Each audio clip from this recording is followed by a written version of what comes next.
used to be a normal routine for me many decades ago. First, during my 8 years in the Marine Corps, Oh, then yes. the Los Angeles Police Department.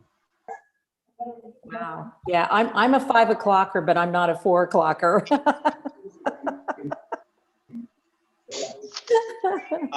I agree with you, Lori. I'm a 5:30 guy, Monday through Friday, not the weekend.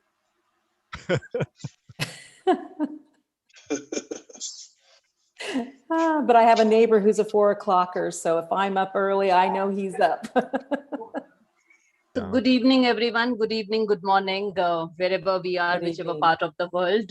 We are live now. May I request Dr. Famida to take it forward, though we have 2 minutes.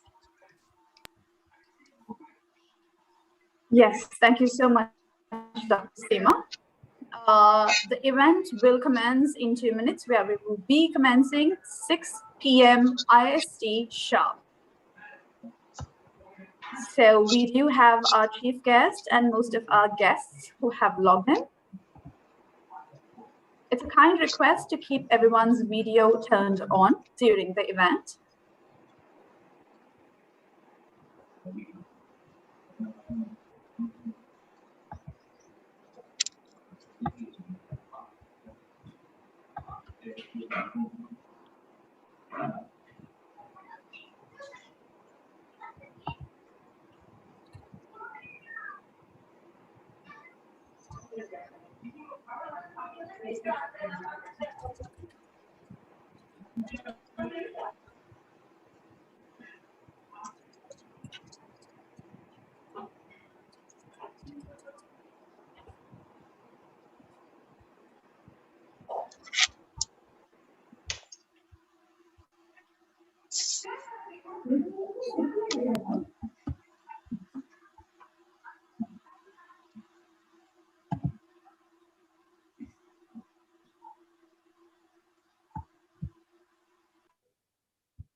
Yeah, I see that Dr. Sophie's trying to connect and maybe having issues with her audio or the connection.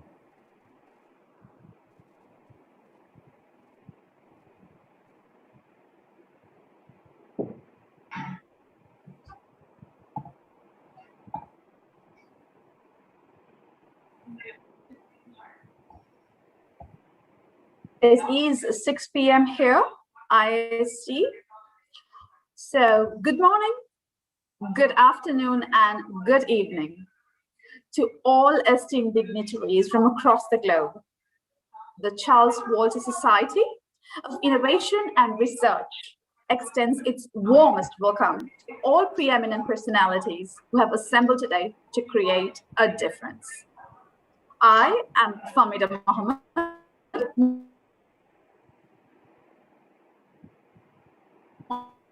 moderator of today's session. Great leaders such as you all who have embarked on a journey to make this place a better world. Life, as we know it, is not a journey that we can easily navigate through, but being given an opportunity to live is a blessing itself. And today, as we breathe and live, it is certainly for a purpose that shall create value towards mankind and all living beings. The attitude of gratitude is a powerful sign that we can broadcast out to the universe and to all those surrounding us. Now, it is time for us to collaboratively immerse in a universal prayer that shall bring our heart, soul, and mind to a state of solidarity. So let us close our eyes and reach out to our respective faith to thank everyone who have helped us achieve what we have dreamt of, who have blessed us with all resources that have made our journey a better one, for protecting us from all evil, for having brought us together today so that we, in solidarity, can create a better tomorrow. Let us hope and pray that we are given more strength to navigate challenges as they are presented, to leap the hurdles that shall only make us wiser. Let us tether our hands and be the one to create the change of today and tomorrow. And as we delve deeper into the session today, Mahatma Gandhi coined the philosophy, be the change you wish to see in the world. I believe we need to make the change we wish to see in the world, which, if merged together, simply expresses that change begins with us. And by embracing what needs to be done, we channel many around us in the right direction. Revive to thrive and ensure all will survive. Today, the first episode of MEETx has recorded great success through the collaboration of many leaders who have excelled in their domain of expertise. The program today has concentrated knowledge and wisdom so that every deserving candidate who seeks opportunities and is riding through a rough journey shall derive their hope and look up to the inspiring and influential words shared as their guiding light through this platform. For this, on behalf of everyone, I shall thank Innovation and Research for having implemented this great initiative, as it has identified the ability of influence, as we have the unique attribute in allowing others to pursue their exact needs, requirements, and dreams. And why not even their destiny through the art of persuasion. This is a powerful blessing we carry. And as we say, could inspire many. What we can do can influence the lives of several. The power of deciding whether the impact shall be positive or negative is only ours. The moment has thus arrived to unveil the beginning of an invigorating and exhilarating journey, commencing with the organization that has made all of this possible. The Charles Walter Society for Innovation and Research, where great careers, great choices, and endless opportunities start. CWSIR was founded in 2019 and is an independent research institute based in Gorakhpur, Udaipur, India, Uttar Pradesh, India, with an undeterred will to accomplish the vision, which is to empower the trend of research and innovation in today's learners with a right foundation of values and culture through academic excellence for the global perspective and to create an ecosystem for the holistic development of all stakeholders. The esteemed organization is on a noble mission to provide an environment of research and innovation to encourage research bent of learning that creates multivalent competencies in growing learners that will emerge as an analytical leader. And as a baby step towards a giant leap, MEETx is a grassroots initiative created in the spirit of CWSIR's overall mission to research and discover ideas worth spreading, thus merging the spirit of CWSIR to local communities around the globe through MEETx events. These events are organized by passionate individuals who seek to uncover new ideas and to share the latest research. A suite of short, carefully prepared talks, demonstrations, and performances that are idea-focused and cover a wide range of subjects to foster learning, inspiration, and wonder that provokes conversations that matter. So please do put your hands together in acknowledging the great efforts of CWSIR. And so let us please begin the session. So before you can say, Jack Robinson, let me now shed spotlight on our program chair, Dr. Sophie Nibani, best-selling author, mindset coach, founder, of Circle of Creative Master Institute, Executive Director, CWSIR, Florida, USA, Dr. Sophie Nubani. May I please invite you to share a few words with us. Dr. Sophie? Blessings, blessings. I'm having a little issue with the camera. I don't know what's going on. Anyways, hello, everyone. And it's such an honor and great pleasure to be amongst all of you here today, sharing your knowledge and experience with us at MEETx. I'm gonna just say that thank you for making the time and taking the time to sharing, to truly be part of this beautiful family and community that is continuing to grow with ideas worth spreading. And one of the most valuable gifts any one of us could ever receive is the gift of knowledge and experience. Unfortunately, we live in an era where each one of us can easily have access to the experience and knowledge of people we admire and those who we consider as great achievers and influencers that continue to influence and doing all this with their respective lives, taking the time to share with us today. I am so excited to hear all of you, and on behalf of myself and Charles Walters Society for Innovation and Research, the teams and founders, leaders, we are excited to hear all your valuable insights, knowledge, and talk with us. And with no further ado, I'm honored and can't wait to hear from all of you. Thank you, thank you, thank you. Thank you, Dr. Sophie Nubani. Righteously stated, during the time of turbulence and change, it is more true than ever that knowledge is the only power that we carry.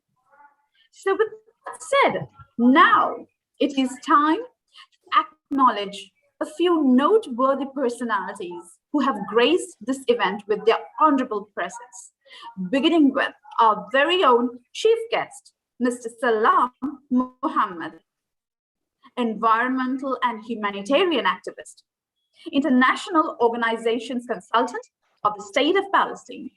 Mr. Salam Muhammad, may I please invite you to share a few words of wisdom with this esteemed forum. Blessings. Hello, everybody. Greetings from State of Palestine. I'm so grateful to be among of you, be among of this spectacular minds and spectacular people. It's more than privilege actually to be among of you. I welcome you, all of you, to be in this great discussions. It's actually, this is the real gain of life, for having such a spectacular people to talk and chat about the most specific or the most important things that actually we are facing in our lives, which is actually as a motivation sources for all the people that actually trying to find the way and trying to find the light through this tunnel. We are trying to have all these discussions and trying to have all these meetings in order to actually to impact and to spread the word about what actually we are doing, about wisdom, about solidarity, about love, and about kindness, such a things that actually really impact our communities, which is actually really in need. This community that we're living in, these communities actually we are living in seeks for such a things like that, because we've been facing a lot of difficult days and difficult issues that actually we are all facing, despite all the communities. Every community have problems, every community have issues.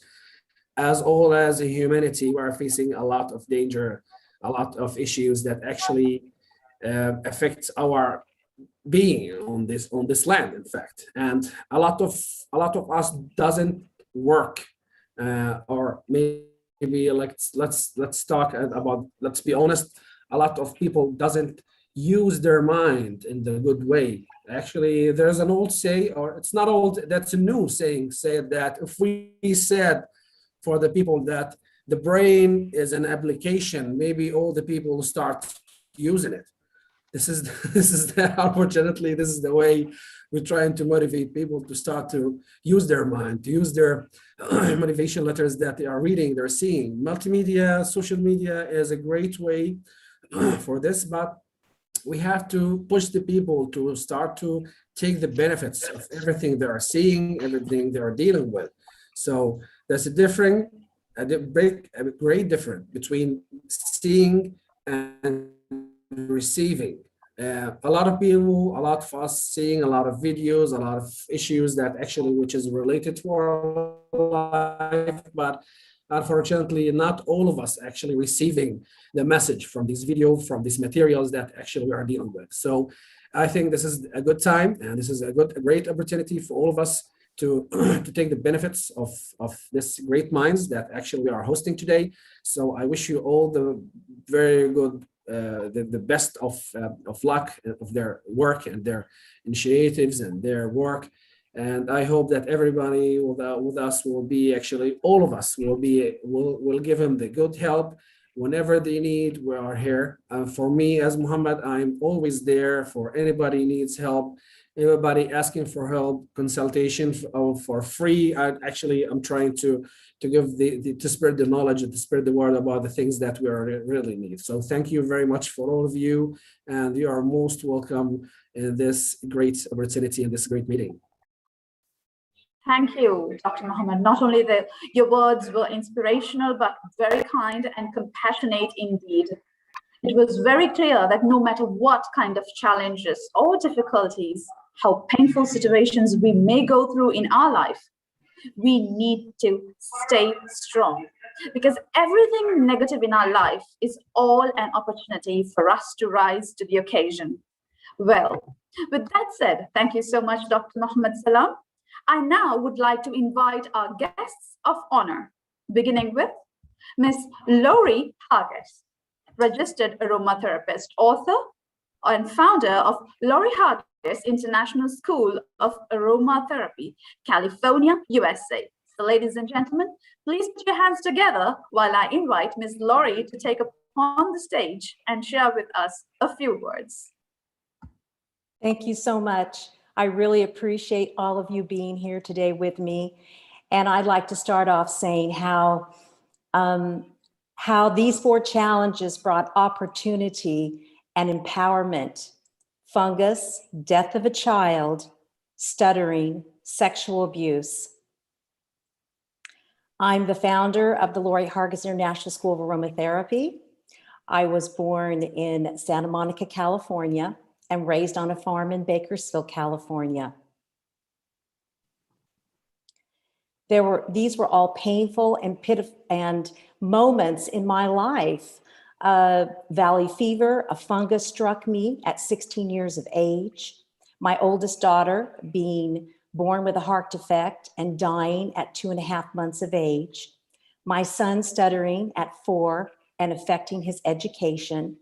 Acknowledging being sexually abused and challenging my family's preferred way, sweeping it under the carpet and not supporting me. There were 2 choices that were open to me. And the first choice was victimhood. Why did this happen to me? Nobody understands me. What am I going through? Placing blame on someone or something else, not taking responsibility, not accepting what happened, and not finding solutions. However, there was a second choice: empowerment. The process of being stronger and more confident, especially in controlling one's life and claiming one's rights. When fungus came into my body, I couldn't get out of bed, barely could eat, could not bathe myself, and was in severe pain. I could have laid there with self-pity and said, why did this happen to me? Instead, I chose to empower myself by resting and learning to study and research. When my daughter died, I could have blamed my doctor for prescribing me nausea medication and the drug company for making it when they knew there was a risk that could cause heart defects. I chose to empower myself with hope and self-responsibility to live a healthy life so I could have healthy children. I met a reflexologist and a herbalist and began following a suggested regime, which started me on a whole new lifestyle. As time went on, I developed a clientele using herbs and vitamins, and one night a client challenged me on the efficacy of using vitamins and herbs for emotional health. I realized she was right, and I began a quest to study flower essences and became a flower essence practitioner to help with emotional and mental health challenges. And then I came across an aromatherapy book and purchased essential oils. My son started stuttering at 4. I could have sheltered him and felt sorry for him. Instead, I chose empowerment again, and I sought professional help for him. He was eventually placed in speech therapy program. After reading about the calming effects of lavender essential oil, we began using it in a bath each night. After 1 month, we all realized my son was not stuttering any longer. Aromatherapy then became my focus. Acknowledging being sexually abused and challenging my family's preferred way, sweeping it under the carpet, not validating me, I knew I had to work on my mind, emotions, and begin incorporating meditation, breathing, and yoga into my daily routine. All these different tools gave me ways to turn adversity into opportunity and to learn how to use my experience and knowledge to help others. Staying open, embracing new adventures helped me when I became the director of a French company with a new language, culture, and regulations. Through my determination and dedication, I became the first visiting professor lecturing in English at the University of Montpellier in France. When the pandemic started, my business was partially online. However, I was on a live tour that needed to very quickly be turned into live streaming events and keep our commitments to our customers. We had to rapidly input financial support, payment plans for our students due to loss of employment, illness, and change of circumstances. Because of our mindful daily practices as a team, we were mentally prepared, and therefore from a business technology standpoint, we were able to adapt our softwares to the situation and implement changes necessary. Even when COVID struck my team, I was able to quickly retrain employees and continue with my work.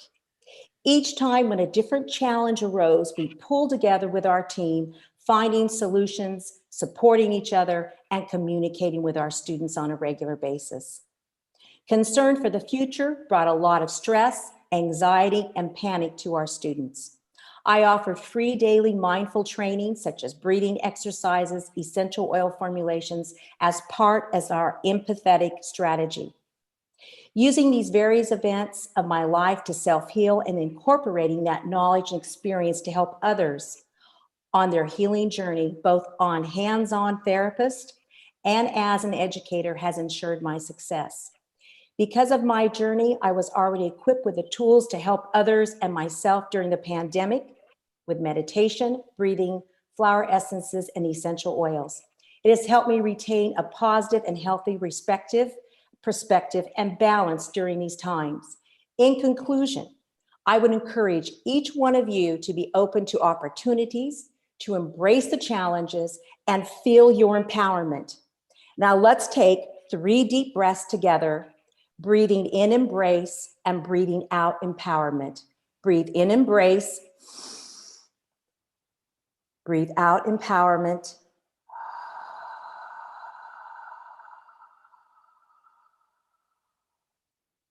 Breathe in embrace. Breathe out empowerment.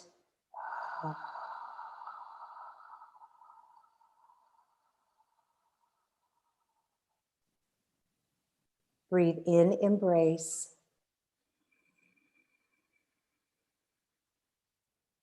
Breathe out empowerment.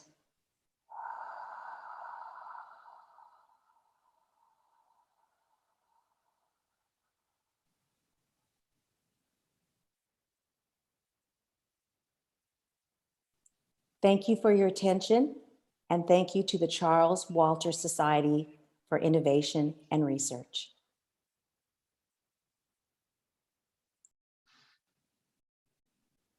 Thank you so much, Ms. Laurie.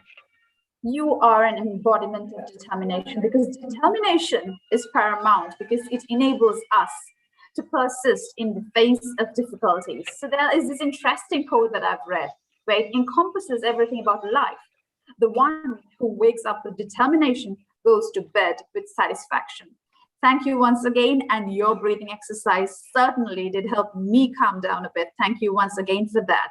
And for our next guest of honor, I do have Professor Dr. Bino Thomas, Dean and Registrar, Sikkim University of India. Professor Dr. Bino, may I please invite you to take the stage and share a few words with us. Good evening, everybody. Thank you, Dr. Famida Mohammed, for the good introduction of me to everybody on this platform. It's a great honor and so privilege to be talking with you today on this very exciting occasion this evening. I would like to extend the congratulations to each one of you. I am delighted to have the opportunity to address these wonderful and renowned speakers of the world who have spared their valuable time to inspire the world by sharing their life stories. Just now we have heard from Ms. Loris Haggis the very emotional, motivational speech from her experience. So I am really thankful to her, and as well as the chief guest who has been very good, had delivered a very good speech regarding helping all of us in all areas. So let me just introduce myself. I am presently Dean and Registrar of a professional university, and I am from India, from the northeastern state of India, that is Sikkim, a small portion which you see in the map. And I'm also a professor of sociology department too. I have been working as a mentor in this place for a very long time. You will be surprised. I've been working for the last 35 years, mostly with the girl children. I've been looking after the social welfare projects and basically the areas of research and development, because I have done a research on the tourism, because this being a tourist place, I have done a research on tourism, on research on ecotourism, which is in boom here in this place. So apart from that, I was professionally so busy with my life that I was working at different positions. I was a reviewer of International Journal of the Image by Common Ground Research Network, USA. I have been a doctoral committee member. I was always in a different lifestyle, but at the same time, as Ms. Loris Haggis said about yoga, I don't forget, or I will take at least half an hour a day to do yoga to keep myself busy or healthy, to keep myself healthy in this busy schedule. And moreover, I was so busy in my family life with my sons and my husband, and even then I had taken now time to bring up my social life as well as, and I was been a mentor to the students of this state, especially this state, as well as from all the northeastern states, Nepal, Bhutan. So I had the chance to work with all of these students and few projects also. So this project, Charles, I'm really thankful to Charles Walters Society for the innovation and research to give me this opportunity to speak and to listen to eminent speakers of this evening, as well as on different social aspects, which we are going to hear in the coming time. And I would like to share a few things with you, just a few minutes. There's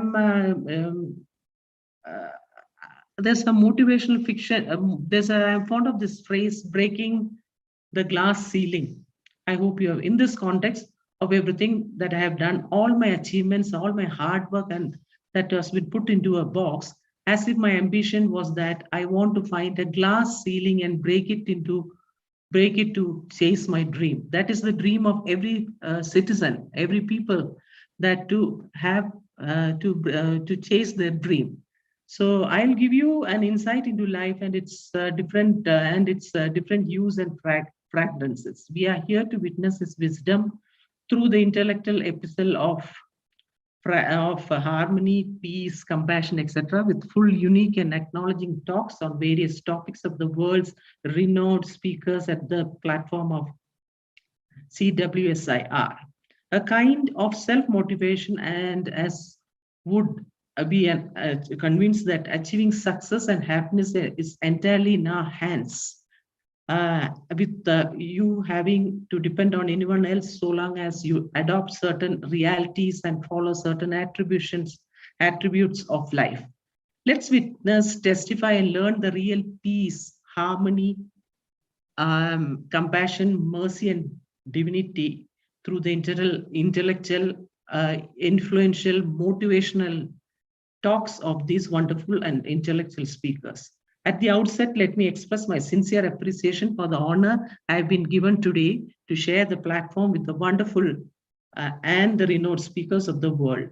So MEETx event can create a unique gathering in our community that will unleash new ideas, inspire, and inform, are shared with the community. So this, for the first two emotional and motivational talks that I have listened, I think I'm really inspired in this short time. So let us listen to the coming speakers as well. Thank you. Thank you so much, Professor Dr. Binu Thomas. And right now, it's time for us to invite our special guests, beginning with Professor Dr. Angelo, a Nobel Prize candidate, a biologist, and a scientist all the way from Italy. Please put your hands together and invite Professor Dr. Angelo to share a few words.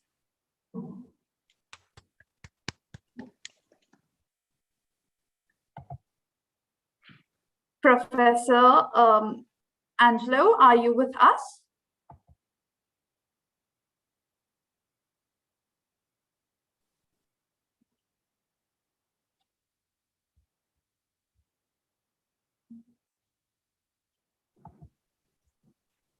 Dr. Famida, I can't, Right. so we can go ahead. Yes, we shall move on.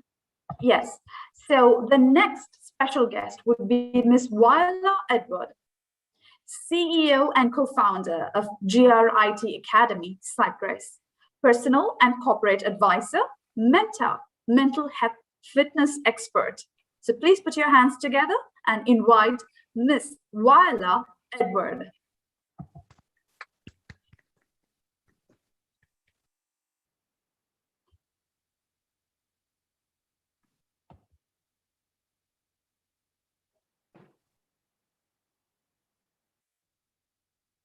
Dr. Seema, I'm unable to also, Ms. Viola, she is a Ms. Viola Edward. She's on mute, although she's present. She is present, Famida. Yes, I can see her in the platform. Okay, there you go. Hello, Ms. Yes, Viola. hello, everybody. Hello, hello. It's my time.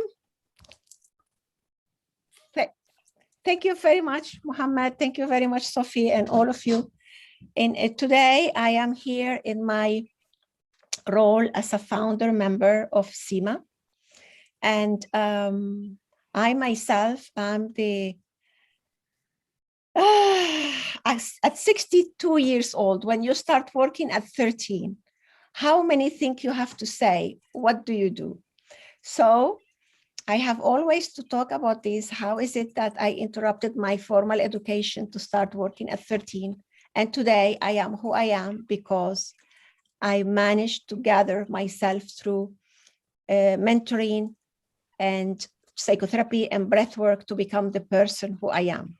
Therefore, those are the things that I work with in the individual, in the family, in the community, and in businesses.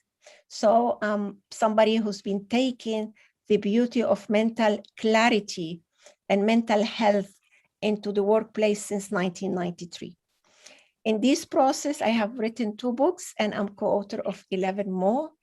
And I'm actively working for different NGOs and foundations that support women and support family to rise and be the best version of themselves, to be able to serve themselves, their family, the community, and especially to take care of our home, the planet Earth. And part of the people I support dearly, and they are in my heart, is SEMA.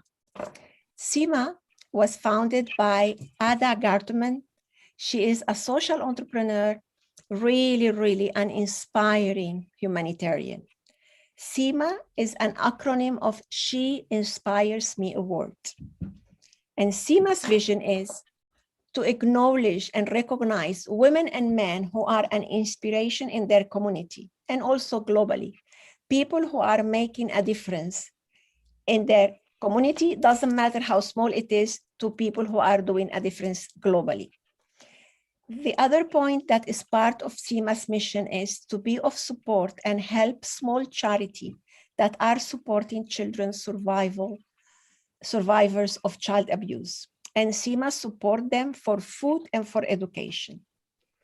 And the third part of SEMA is that through the SEMA Academy that has been created, we want to support single mother in their entrepreneurship to reach their vision and their goals. So this organization had already published a book about the quarantine and how did we manage to quarantine to take care of ourselves, our family, and always impact positively the community. And it was a beautiful book. And now we're gonna go to it to translate it to Spanish.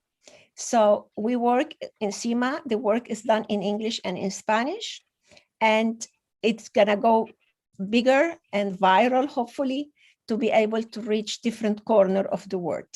So in my role as a board member, I'm here to answer if you have any question for us about what is SEMA and what are the challenges that we've been facing. And you know, one of the challenges when you have the heart of a woman like Ada Gartman is how do you do with the little that you get, how you can spread it as big and as wise as all of us we want. I can see some faces that are my sister are in the world, like Rita Jairat, and some other people that have been in my program or I've been in your program. So the beautiful thing about this work that we are doing now online is to spread in the word in the best way we can, whatever we can. So this is me. My name is Viola Edward. I'm from Venezuela, Arabic background, married to an Englishman living in Cyprus. So the other thing I do is that I work in transcultural psychotherapy and I work in different languages in English, Spanish, and sometimes I dare to do it in Arabic. I'm longing to go to your country, but I understand that has been not my time yet. But at the first opportunity, I'm there to be able to give you the hug personally. Thank you so much for this space. And if there is any question for me, I'm here for you. Thank you. Thank you so much, Vizwala. As much as you sweep me with a surprise with your age, I believe that you are as young as your choices and your self-confidence. Thank you so much. Beautiful minds do inspire others, and inspiration being a short supply today, I think we've received much from you. Thank you once again. Well, with that being said, now it is time to go into the session. Session 1, where our MEETx speakers are going to sweep us off our feet with their inspirational words. So let me just go through the list of topics that we would be covering during this session. So beginning with survival of fittest, behavioral economy, child abuse, child labor and unemployment, COVID, the world issue, life stories, fictions, and different lessons helping to conduct a better life, which is being a motivational package. Adult issues like distractions, biological changes, and masturbation. Girls' safety, women empowerment, great dream, great aim, great success, a theme. Knowledge and wisdom, career in research innovation, becoming creative and tech smart. 13 different and diverse topics that shall be covered. And beginning our session 1, I have a very beautiful and a bold speaker today with us, Miss Irina Biba, Master Trainer, Albania, who will open the curtain with her wonderful speech. Miss Irina Biba, the floor is all yours. Yes, thank you, Dr. Famida. My name is Irina Biba. I have worked as a teacher, trainer, and principal for 25 years in field of education. It's my pleasure to be here today with you and to represent my little country, Albania. It is a small but a beautiful country with nice people. I represent today one of the greatest women of this country who must fight for the equal right in every sphere of life. Our country recently has undertaken good policies that empower women, both in participation in senior management position and independent activation in politics. But it is not enough. Gender equality is not only a fundamental human right, but a necessary foundation for a peaceful, prosperous, and sustainable world. There has been progress over the world over last decades, not only in my country, but also beyond. More girls are going to school, fewer girls are forced into early marriage, more women are serving in parliament and position of leadership, and laws are being reformed to advance gender equality. Despite these gains, many challenges remain discriminatory. Laws and social norms remain pervasive. Women continue to be underrepresented at all levels of political leadership, and 1 in 5 women and girls between the ages of 15 and 49 reports experiencing physical or sexual violence by intimate partner within a 12-month period. The effects of COVID-19 pandemic could reverse the limited progress that has been made on gender equality and women's rights. We are really sorry for that.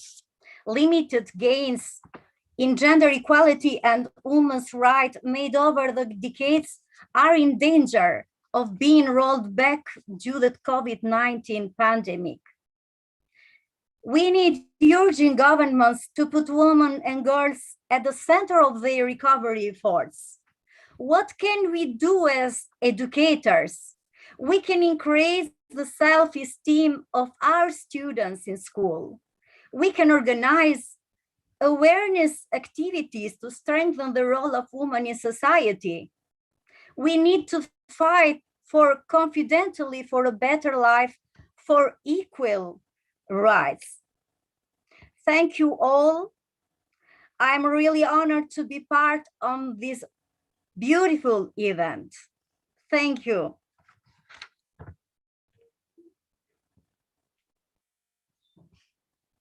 I don't know if I had some issues of internet. Not at all. You were quite audible. Thanks. And thank you so much, Miss Irina Biba. Well, have to say that you spoke about gender equity, gender equality, the much needed topic that needs to gain the attention of all, because for life is a platform blessed by a holy phenomenon where men and women were created to magnify this virginal with our physical and intellectual bond. Coexistence and cooperation can reap the desired benefits that have been our long-lasting dream to be recognized and to be empowered. Well said, beautifully articulated. Thank you very much once again, Ms. Irina Biba. And for our second speaker, we do now have Dr. Manoj Saigal, an educationist from India who is ready to deliver his speech. Dr. Manoj?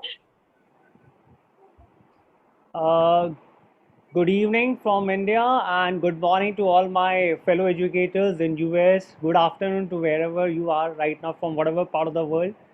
I'll be speaking of survival of the fittest. It's a quote by Charles Darwin. And trust me, this quote is more applicable in last 1.5 years to all of us. Aren't we doing the same thing?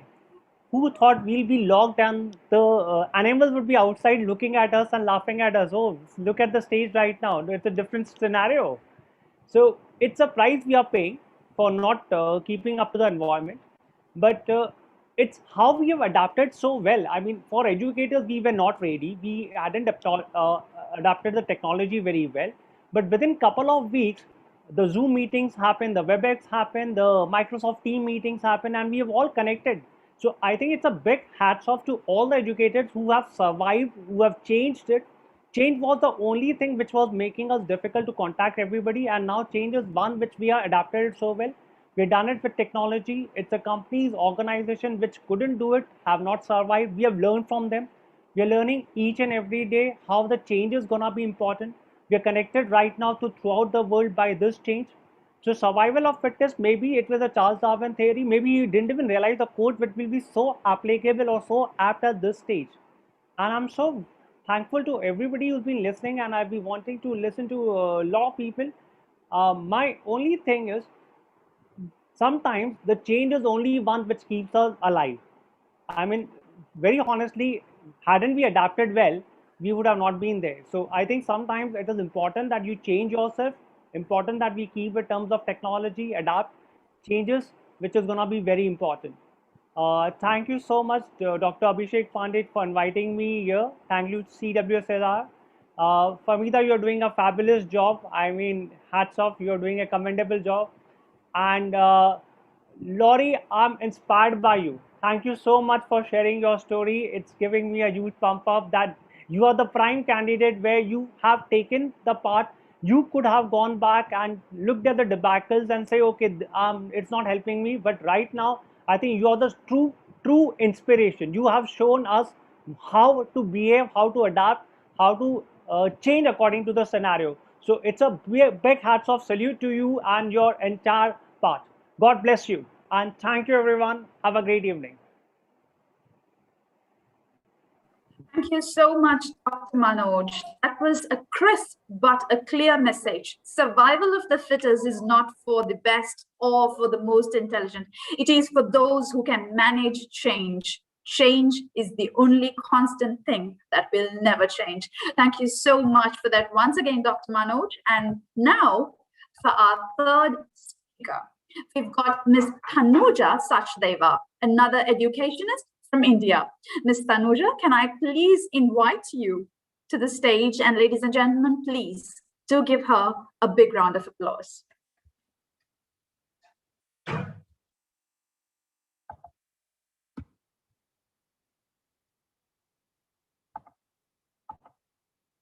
Ms. Tanuja, are you with us?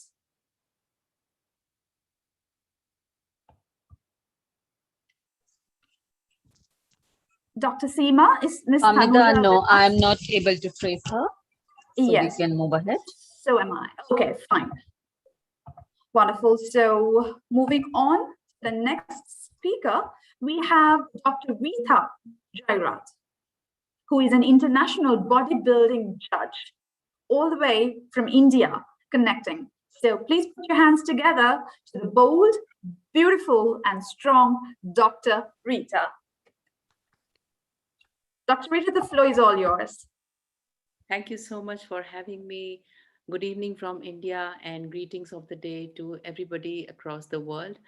I am I have recovered from COVID, and this is one of my first talks after that. So it's like very, very special for me actually to come out, because I'm still, just recovering.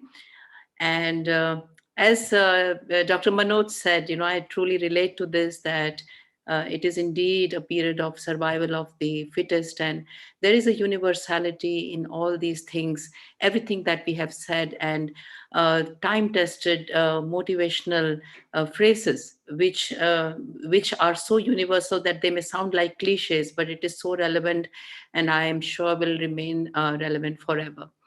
Every adversity, in fact, is an opportunity, and we are destined to go through that. Otherwise, there would really be no inspiration story at all. I was born to a mother who had schizophrenia, and she used to get auditory hallucinations, and she had that since the time she was carrying me. So I was actually literally brought up by my father, who was in the Air Force, and I had a very, very difficult childhood. After which, I really looked forward to having my own children and bringing them up, in a very special way. I had my dreams. Unfortunately, my child was born with autism, and it was quite a journey. So at that time, my life truly came to a dead end, and I had to actually give away all my, my professional dreams and, my career aspirations. And way back in 1988, 89, there was no awareness about autism. And, there was no Google or internet. And the perception of about mental health was just binary, very binary in India. It's either you are, you are insane or not. And that's about it. There were no spectrums, there was no compassion, and there was no empathy to actually make everything relevant in its own place. And I, of course, I was at that time I was interacting with people from US whom I had to, actually make them send me the literature in physical form, and I studied all about it. And I taught my son, and I realized that they have a system of inclusion. And long things cut short, I stayed with him throughout his schooling and college. And then finally, the child who was told that will never be able to speak, he did his graduation and post-graduation in multimedia computing from London and from Leeds Metropolitan University. So when I spoke about it outside, and initially I used to hesitate speaking about it, but when I actually, he had some exceptional talents, and he was learning classical music, because I had to keep him engaged, because he wasn't still employable. And then when he went on stage, and a lot of people came up to me with parents who had children with autism, and they asked me how I did it, and I felt that I had a lot to give back to the society. And in the process of teaching him how to exercise, nearly 20 years ago, I had to fight back, because women were not allowed to do heavyweight training, because women were supposed to be weak with low testosterone levels and low muscularity. They thought I'm ridiculous. So I converted that, that challenge into an opportunity. I became the first woman bodybuilder to represent India outside. I trained with the coaches outside, because there was nothing at all here. It wasn't socially acceptable. And I felt actually that the competition suit which you wear and go on stage and represent your country is the epitome of purity, because there is no scope for cheating. You just got to get up and do it yourself. Today, I'm a bodybuilding judge. I want to give back a lot about health and fitness to the society. So I'm authoring a book. I'm also a Bharatnatyam dancer and a Kalari Poet student. So I'm authoring a book to combine and converge all fitness modalities together.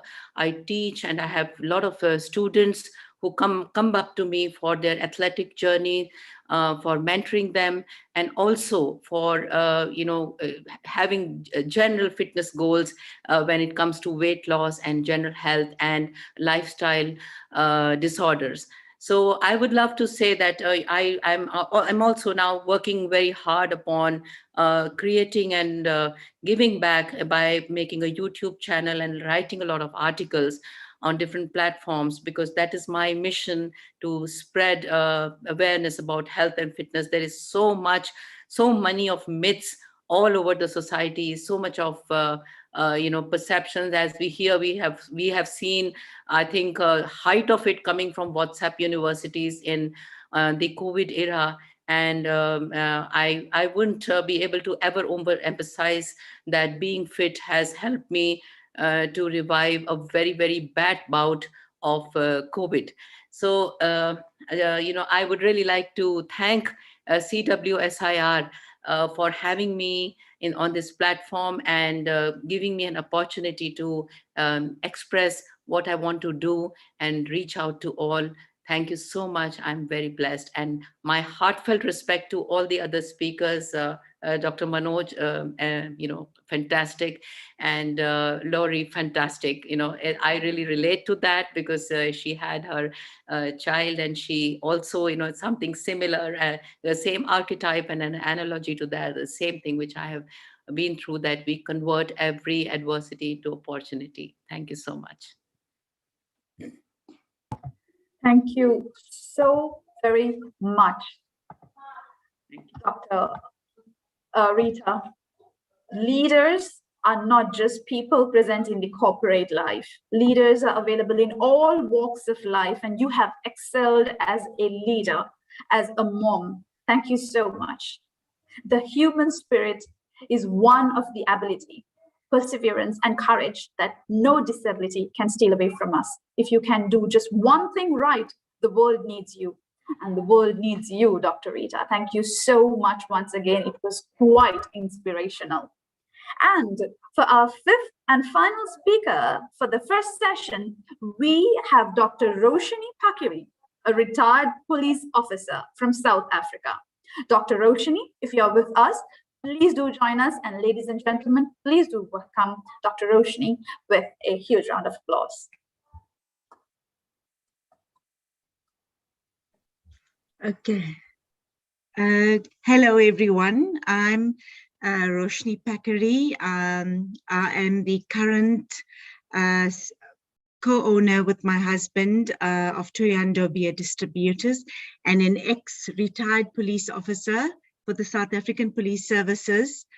I served 27 years in the South African Police Services. And people actually often say about life experiences and whatever, and hardships in life. And I want to share one thing, and I would say my life is a life-altering experience. In 2017, in October 2017, I lost my only child. He was 16 years and passed away from illness. And like we heard from other speakers, that we have a choice. And although that was the most devastating, life-altering experience, my husband and I decided that we were going to adapt to the new normal. And, we got a lot of, mixed reviews from the world, if I should say, that how we dealt with these things and how we dealt with the loss was either we go under the covers or we take charge. And this is what we did. As a couple alone, we decided, because we hear the cliche of life where they say, when couples lose a child, they go their separate ways. And we were going to go against the grain, if I should put it that way. So we went against the grain and we said, the life that my child led, he was 16, but he had the most fulfilled, and he was a heart, he was loved by many. He did so much. It was like he had a calling that was short, but only God knew what was happening. And so we decided that we were going to, establish a foundation in his name. And we called the foundation the Sanjit Pakiri Train of Hope. It means that, okay, his name being Sanjit, we, established this foundation where we go to the underprivileged in the communities, and we afford them hope financially, where, the institutions that we went to, like creches, and I don't want to go into too many detail of it, but it's like creches or people that didn't have hope, we provided hope for them. with our business. It's a totally non-profit organization, and we do not take funds from anyone because my son was a giver. And because he was a giver, we decided that we need to give from us, not from funds from other people. We need to establish the foundation in his name and live his legacy. Because we decided that, you know what, loss in life can either be an obstacle or a change for the future. So we decided that our loss was, and justifiably so to everyone in the world, is a loss can be an obstacle. But we decided to take it as an opportunity to fulfill his legacy and living the life that what we were left with. So we left with the life. What do? Do we go under the covers or do we move forward? We still have to live, we still have to eat, we still have to brush your teeth and move on. So at the end of the day, we decided, although, you know, people would say we did things the wrong way and all of that, but we said, no, it's for us. And we carried his name, thus having the Sanjay train of hope. And it brought us undescribable feelings of joy, because when we saw the joy in other people's faces, we realized, hey, my son's name lives on. And I decided that we all have resources inside ourselves. We decide, do we tap into it? Do we take it out? The resource meaning we all have like this hidden limb of strength. And when we need it, we need to tap into it. So when we had this loss, we decided to tap into our resources, which was I call it the silent limb or the hidden limb, where you need to tap into it and make success of what you want. And it sounds like, you know, it's like we just use that positivity. And today we've, you know, made many kids and old age homes smile through our son's name. And my son's name is gone globally. As young as he was, his name is gone globally in terms of what we've done as a couple. And we continue to bring joy to others in terms of that. And I feel that, you know what, it's easy to throw in the towel and blame the world. When you lose a child or when you lose anyone, you think the world owes you. But they owe you because you're suffering. But at the end of the day, I feel no one owes you anything. You owe yourself that positivity. You owe yourself, because no one can help you. They can help you. You can talk on the phone. You can talk to people and people can share and help you through your grief. But at the end of the day, you are alone in your room at night with your husband, and you have to decide how tomorrow is going. Only you can decide how tomorrow is going. And it's been almost 4 years now, but I feel that, you know what, we deserve joy. Each and every one of us deserve joy, no matter what circumstances has hit us. We all individually deserve joy, and we've come here individually. So I don't resort to my son for my joy or my husband for my joy. I have to resort in me, my spirit, and my positivity. And thank God that my husband and we're on the same page. So it helps that we got a double, you know, like we got 2 heads are stronger than one kind of thing. And we're on the same page, and we bring hope to people or couples who've lost a child, or any loss for that matter. Loss is loss. We want to, you know, compare the losses, but anything that breaks your heart is a loss. So I think that, so we take that and we inspire couples and wherever we go, because to tell them there's still hope and we can keep a marriage together. And this year, my husband and I are married 24 years. And you know what, it's hard. It's definitely not easy. And it can be an obstacle if you choose it. If you choose your own obstacles. We make the word, and we choose it's an obstacle, it's a stepping stone to living. And we decide the rest of our life, we still have to live. And we still have to find a way. And that's when our faith comes in, and all of these cliche things, it actually comes in and it works. Faith in God is what moves you forward. Nothing can break you. If you have that faith and you know the ability to move forward, gather, do work, help and inspire others where you can, because it is not the end of the world. We come alone and we go alone. So what we do with the time is, I don't know, we don't know how long our time is, but from now to then, we need to live until our time is called. So that's what I want to say. I want to say the gap between now and then is where we need to take heed and live the best life you can, because that's what our loved ones would want for us. And thank you to Dr. Abhishek Pandey for offering me this platform. And the small inspiration that I give to others is more than enough. And I'm very grateful that I can still be here smiling, irrespective of a devastating loss, but it's not the end of the end. And I believe from tomorrow, we will still move forward. Thank you so much to all the speakers and all of you. Thank you. A true inspiration indeed, Dr. Roshni. Sometimes bad things in life happen to put us directly on the path to go through those best things that will ever happen to us. Because when you lose something, instead of thinking of it as a loss, we should accept it as a gift that, gets you on the path that you were meant to travel on. Although these would be really tough for us to practice in person, you have made it possible and you have shown to us, the world, that it is possible. A huge round of applause for Dr. Roshni, ladies and gentlemen. And now, with the end of session 1, it is time for a Q&A sessions. If anybody has any questions to the speakers, please do share it in the chat or unmute yourselves and shoot out. Do we have any questions? Yes, Dr. Manoj.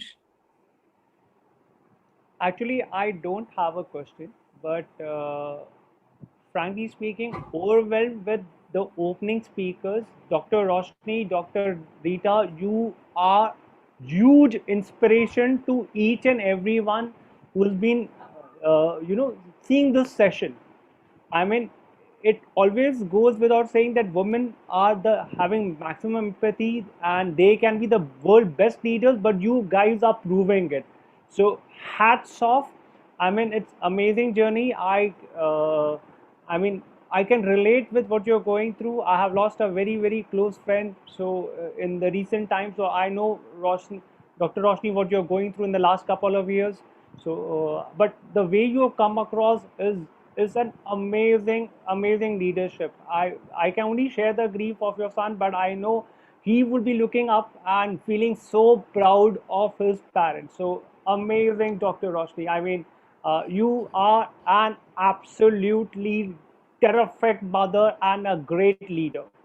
And Dr. Rita, same goes to you. I mean, it takes a brave effort, knowing in the earlier days that your son had an issue, but coming, facing, and what you have done, hats off, guys. I'm overwhelmed. Thank you so much.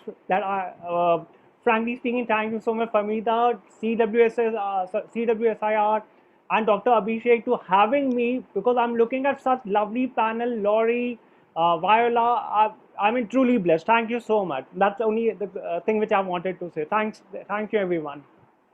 The feeling is quite mutual, Dr. Manoj. We are all blessed to share a platform with such great individuals. And Mr. Mohammed Salam, you had raised your hand. I'm sure you had something to say. Yeah, in fact, I have something to say. Well, let's just say I have something. I start with wow, this is very, very, very inspirational. And it's very lovely to see people actually turning and converting and shifting the powers into the next level, despite all these things actually they have been through. That's such a thing for me that actually can be actually very, very appreciated, because actually they are having a lot of bad circumstances and things that actually they have been through, and they have overcome all such a things with a great intention, with a great power. And that's a thing that actually we would love to hear and would love to show the people about. For me, I will be very quick to say about the things that we've been hearing. That's actually, as I said, it's a really wow thing to say. Like Irina, when she started in her position on the gender equality, it was actually it's a modern old topic and sensitive topic interrelated with all life issues. And it's a wonderful to have wonderful people and spectacular people who actually seeking for change in a new and innovative way. For Dr. Manoj, thank you very much with this great topic on the role of the responsibility of the best who actually, and the best who actually who is capable to change. This is actually the basic and important certain that actually we have to move on. And this is the best example that we have to take on. Rita spoken beautifully and actually with very motivated way. She's filled with hope and motivation and inspiration, and that's very lovely. Dr. Roshni is a great example for extending hope and spreading joy for the others, and she is an excellent example for success and difference and how to transform the misery into supreme happiness to the all. And that's such a thing that actually we should all take a very close and a deep look on. And we have to take about and talk about and spread the word about it all the day long. And every time we can meet someone, we can say, hey, we've been heard about someone who did this, and this is the way, and this is the good way that we can actually spread the word about the people who can change, the people who are actually changing in this world, who are actually the people who have been in through such a mess, and they got out from this mess into a happiness and kindness and hope and inspiration. And that's actually the people we are looking for. In fact, this is the people we need, and this is the people we are seeking for in this misery world. We have a lot of things that we have been through, and with this spectacular people, that's the way we can make the change. That's the way we can spread the hope, and that's the way we can be always together. Thank you very much for all of you. That was spectacular. Wow, thank you. Thank you, Mr. Salam. And do we have any more questions? Yes, Dr. Bob.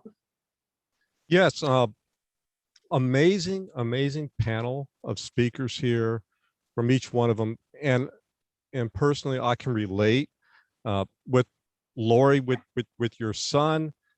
I've also been a lifelong stutterer, and I used to tell people I was a member of 2 NSAs, the National Speakers Association and the National Stuttering Association. So yeah, so that's been a part of me. Dr. Rita, I was diagnosed at age 5 as being mentally retarded. I scored a 70 on my IQ, and it wasn't until years later when I retook the IQ test in 1985, I scored a 156. So a big disparity there. And by the way, back in the day when I scored it, the clinical label was moron. So that was in the old days. And also the fact that you're a bodybuilder. I used to compete in the NPC 40 years ago, by the way, when I was with the Los Angeles Police Department. And so I can relate to Dr. Roshini as a police officer as well. So having that. So Rita, I just want to ask you a question regarding what you, number one, especially with the area that you've worked in autism and being able to bring that about, because I've worked with children in terms with autism. I was a volunteer for about 6 years for this one boy and helped him to compete in track and field.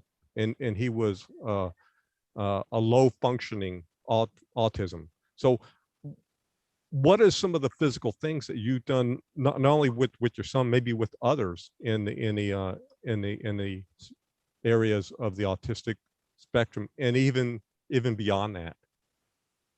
I didn't get your question exactly.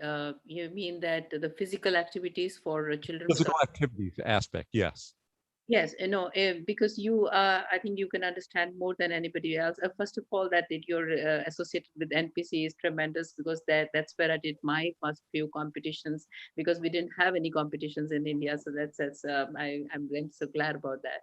And yes, as far as the physical activities are concerned, as you know, that autistic children have a problem of fixation.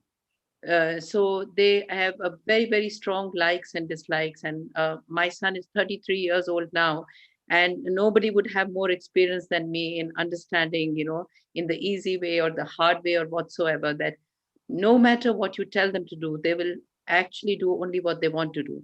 And if you try to fight it out, you lose the harmony. So as long as somebody is not doing anything morally or ethically incorrect or damaging the fabric of the society, we must let them be, and they come out to be far more productive and hardworking children.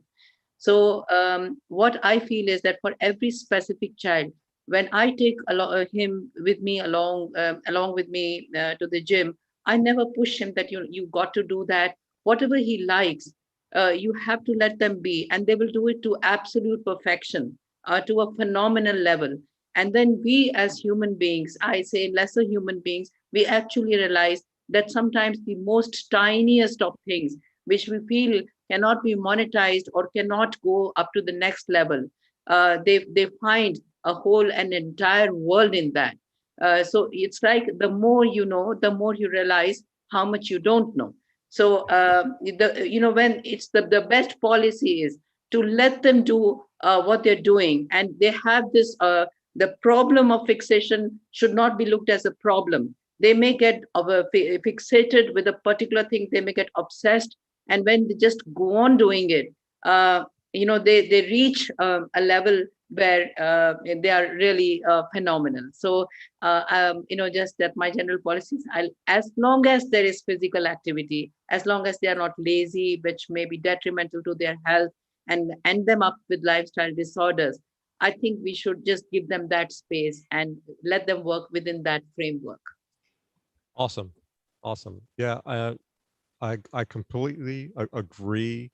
When I worked with Jose, who was low functioning autism, and I allowed him to do the physical activities he wanted to do. We used to go hiking, playing basketball and everything like that. And it wasn't until he found track and field, he ended up winning a medal at a traditional high school at Hollywood High. And yeah, so yeah, I fully agree. Excellent work that you're doing.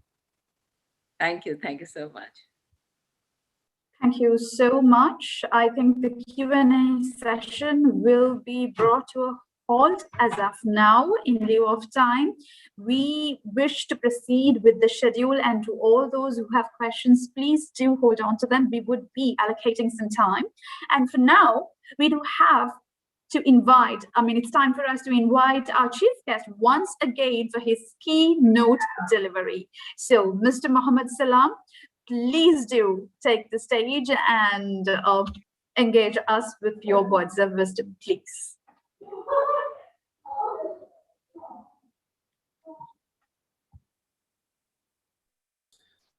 Yeah, sorry.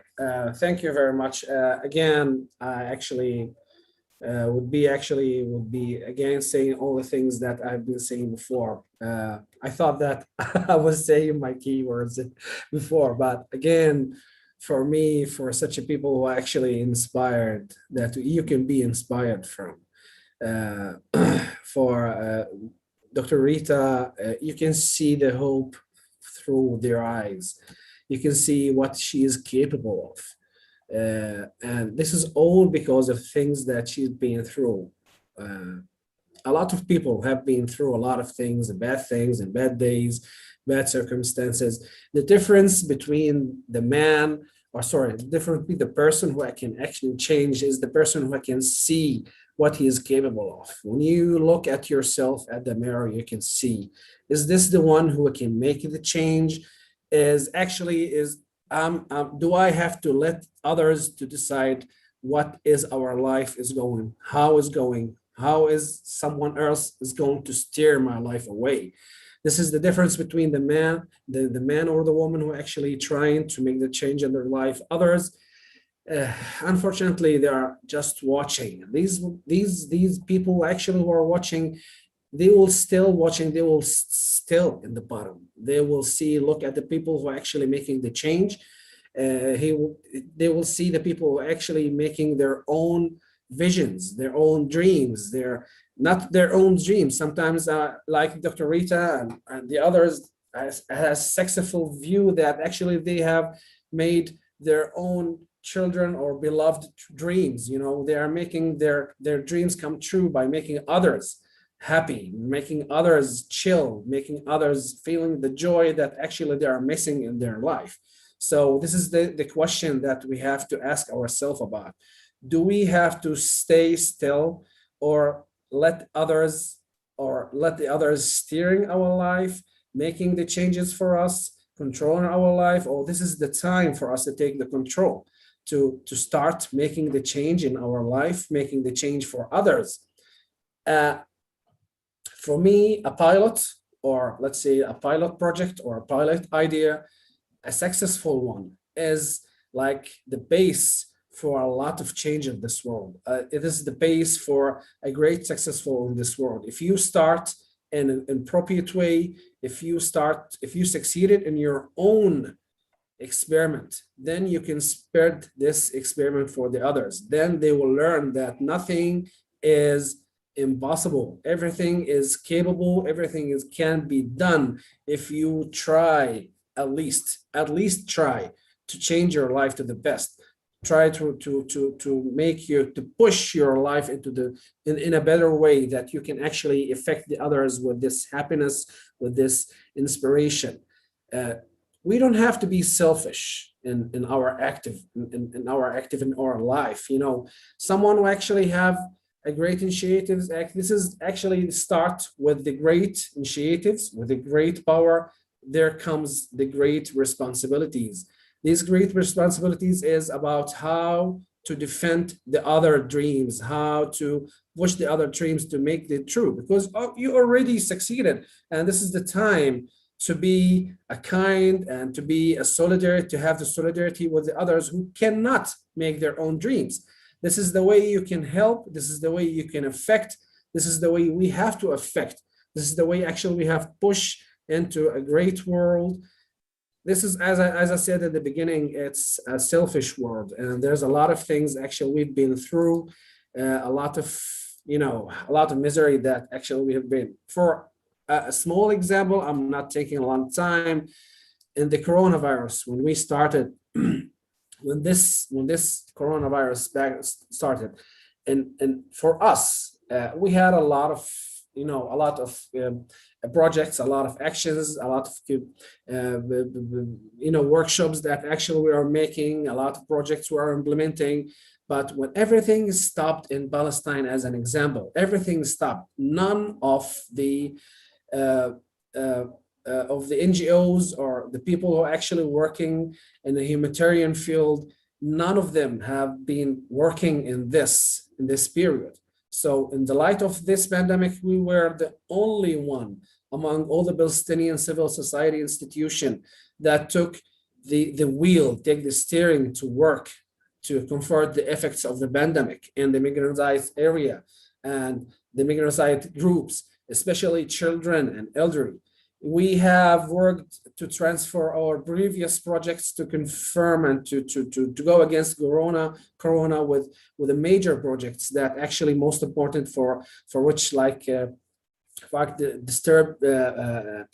distributing food and health parcels and packages, and providing them with the physiological support in these areas which actually they were suffering. We started to reducing gender-based violence against the women and the elderly, which is actually based on the effects of the corona pandemic, because no work, no way to have work, no way to have to put something on the table for yourself. So some of the men and some of the, let's be obvious, a lot of men actually start to act weird and to be violent against their families. So we started to reduce this gender-based violence against the women and the children and the elderly, because the elderly actually, they were the most, actually, let's be honest, the most people who actually have been affected with this. And on the other hand, we started to providing children's school with distance learning and the e-learning devices and creating supportive digital education aids, because we know that this is the only way that they will start making the education for themselves. So when you turn, we've been facing a lot of bad circumstances because of coronavirus, but with using the mentality and the good mentality and the mentality of humanitarian, when you act as a humanitarian is not the way that you're actually like a businessman or something like that. So when you start acting as a humanitarian with a solidarity with the people who actually need, you will start to make a good effect, and you will start to make a very, very important effect to the people who are actually working in the same field. The people who are actually seeking for help, you will be there for them when they ask you, when they need you, because you have been through a lot of things, and now, it's their turn to be rescued as the way you have been rescued. And maybe if you've rescued yourself, that's a good thing, but others don't have the ability to rescue themselves. They don't have the ability. They are not capable to change their own life. They need a help. They need a hand. So this is your turn where you come. As we said, with the great power comes the great responsibility to change. So thank you very much again and again and again. And I'm saying that again because actually I was inspired. Despite everything we have been through, it's good to see the light. Thank you very much. And that was our chief guest, Mr. Mohammed Salam. And now we move on to session number 2, beginning with our first speaker, Mr. Arnold Fangham, impactful leadership expert, founder of Abundance Consulting Academy from Benin. Well, it is very unfortunate that Mr. Arnold's video and audio is not working, so he has passed over his speech to me to read on behalf of him. I hope that would be accepted by our respectful dignitaries. Well, Mr. Arnold has selected the theme of My Great Dream, My Great Aim, and My Great Success. And this is on behalf, once again, Mr. Arnold Fangham, one of our respectful speakers for the forum today. And here he goes. Everyone on earth, singularly African youth, gets their intellectual freedom. Allow me to talk about intellectual freedom. Intellectual freedom is beyond schooling. Intellectual freedom is beyond academic diploma, certificate, or testimony. Intellectual freedom is the ability and the capability to use our skills in the same line with our life purpose on earth, to become wealthy and live in the infinite abundance.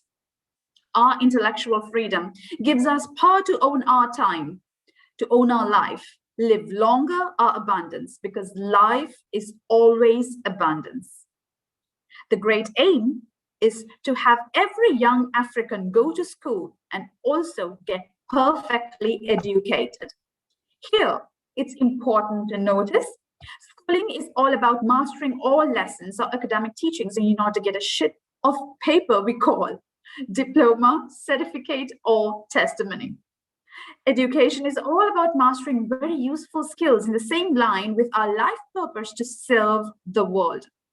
Only education, I mean perfect education, can give us power to become intellectually free and shift ourselves from the unemployed category. In Africa, there's no jobs because there's lots of work to do and change our world. Likewise, it's in India and in so many countries in the world. And his great success isn't the destination. It's a daily unconditional service to the world along the long life journey. So it's Mr. Abundance, aka Mr. Arnold's quote. I much more believe in impacting people through great value I don't care about success. Thanking for this wonderful opportunity. He also mentioned that he celebrates Dr. Sophie Nubani and ends with his another quote: life is about learning until we die. And that was the speech of Mr. Arnold Fangham. And moving on, we have our next speaker, Dr. Seema Negi, our educationist from India and also the co-host of this event. Dr. Seema, can we please invite you to the stage? And ladies and gentlemen, please put your hands together in welcoming Dr. Seema. Thank you, and good evening, good morning, good afternoon to everyone whosoever are there from different parts of the world. It was very motivating, overwhelming, and at the same time, I think it has put me in the introspective mode that what are we doing? Are we there in the right path? So when after listening to Dr. Rita, after listening to Laurie, Voila, and Dr. Roshni, I thought there's something that I would like to share, which might not be, it was not the part of my speech, but then I thought this is the right time and the right platform to share this. So what is there that I'm doing, and why do I feel that life stories matter a lot? All of us, I think we are doing our best when it comes to helping people who are struggling, suffering from COVID. I think everyone is arranging for plasma. We are arranging for cylinders. We are arranging for bed. We are arranging for food. Whatever we are able to do, we are doing. But in spite of doing everything, there was something which was still bothering me. And this question was there in my mind. Is there something else that I can do and I'm not doing? And this take me a lot of time to identify what is that I wanted to do and I'm not able to do. Then came the answer. I wanted to do something wherein I'm touching the lives. And how did I do that? So what I do is thrice in a week, I go to one hospital wherein I interact with the people who are positive. I talk to them because I'm a life coach also. So I talk to them because they just speak to doctors and medical professions and nurses and caretakers and everyone. So they do look for someone who can just talk to them about life, about hope, about positivity. So this is what I do. And trust me, the experience is immensely gratifying because people still have this fear, the anxiety that, oh, down with COVID means whether we'll be able to make it or not. And the one who go to ICU, they feel now the world has come to an end for them. So when you talk to the people and provide this ray of hope to them, I think at the end of the day, you feel so satisfied that whatever you have done, maybe this is a very small endeavor that I am doing, but it gives me the satisfaction and it gives me that ray of hope that today I'm there for someone, tomorrow they will be there for someone else. And this is how we have to create the entire ecosystem of positivity where each one of us are there for each other. I believe each one of us, we have a story and each story is unique and each story has a life lesson. And each one of us, we are the limited edition. We don't have to become anyone's copy. We have to do what we feel is right. It's not that I'm not scared. It's not that I'm not worried that I'm going and meeting positive patient. But then if I'm scared and I'm worried, I will be more conscious. I will take more precaution to ensure that I'm following what I wanted to follow. And at the same time, I am doing what is right and I'm taking utmost precaution and I'm doing both the things. And this is something I wanted to share on this platform, that each one of us, we are the torch bearer. We are like lighthouse guiding everyone. So if each one of us will do it, I don't think the day is far when we will see a better world. And better world begins from here, right now, from today. We don't have to wait for any tomorrow. Better tomorrow cannot be there. It has to be better today. So that's all from my side. Thank you, CWSIR. It was wonderful sharing my experience and it was wonderful listening to everyone. Thank you so much. And Famida, you are doing a wonderful job. Thank you so much, Dr.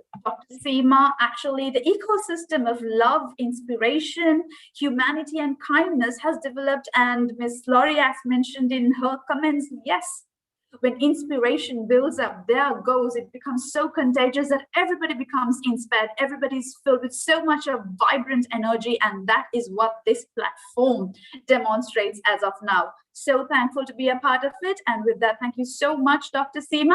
I wish to move on to our third speaker for the session, Dr. Josine Abrahams. a best-selling author from the United Kingdom.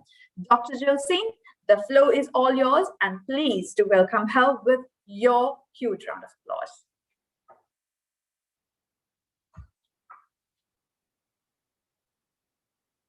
Please unmute Thank you. yourself. Sorry, Yes, sorry, I was unmuted. Sorry. Good afternoon, everybody. My name is Dr. Justine Abrahams. I live here in UK, and I am the author of several books. I've written books through my experience of life. I've gone through a lot of, people would say baggage, but it's no longer baggage to me because of what I made it be.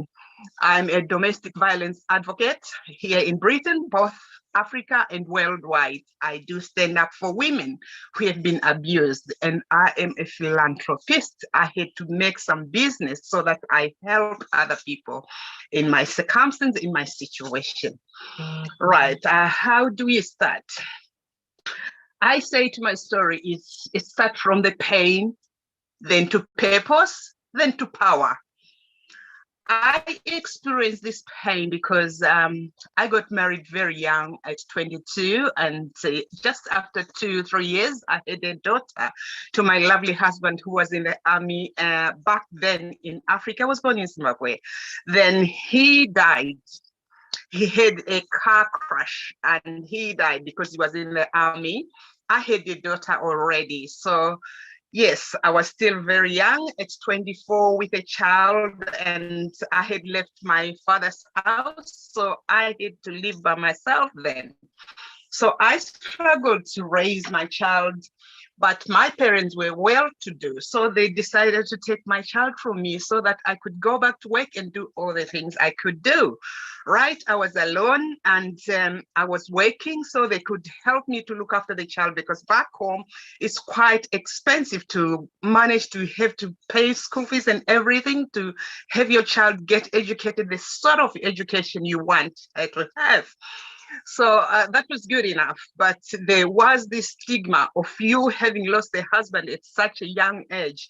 People will start talking, and the talking will get into your ears. Being young, you feel very vulnerable and you don't have any say. And sometimes it becomes so difficult, and being stigmatized at that age, you would think, I want to be like everybody else of my peers.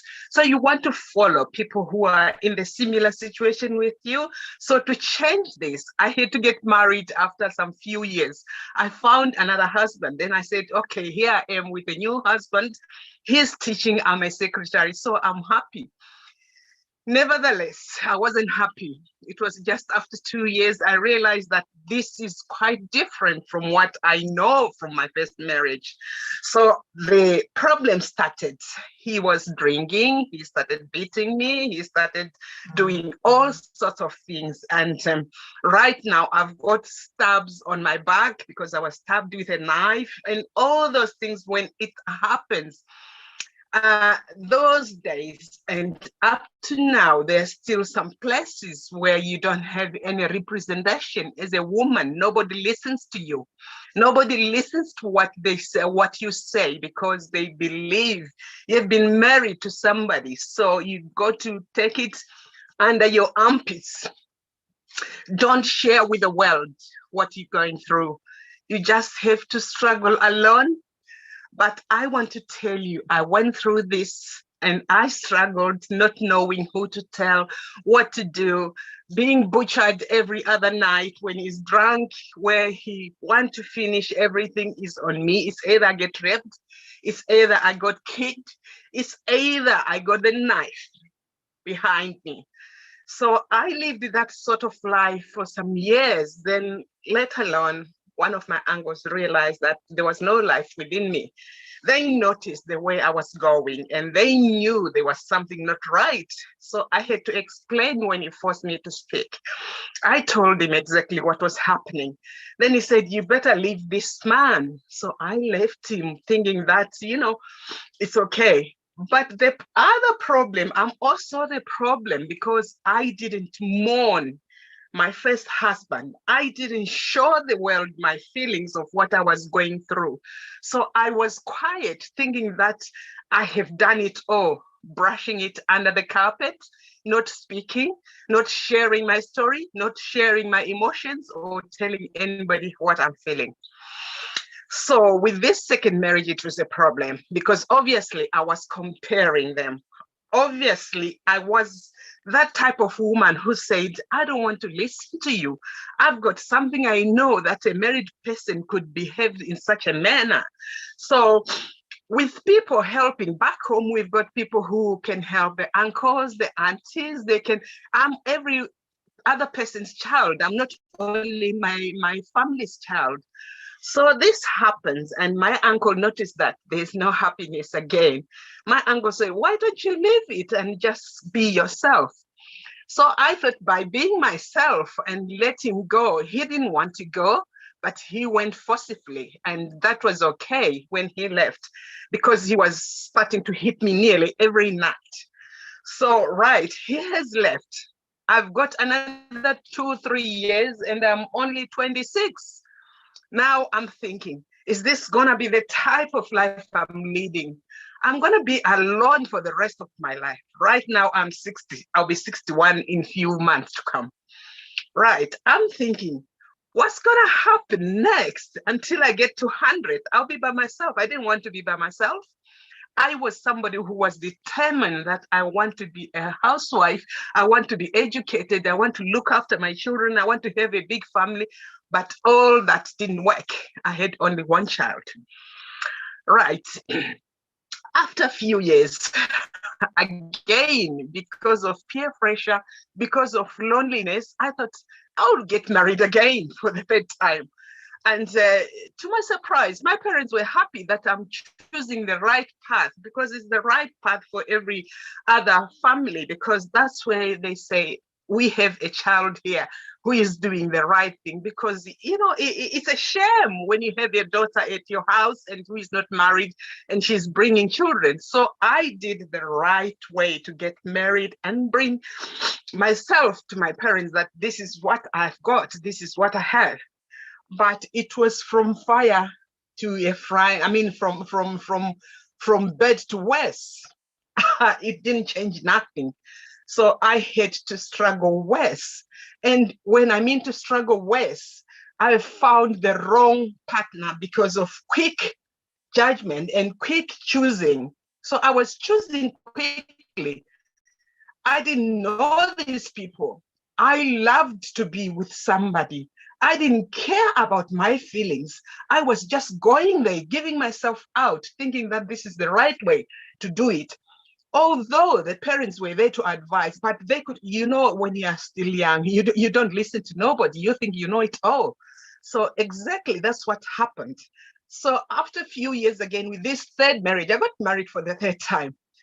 This time, it wasn't working at all, at all, at all.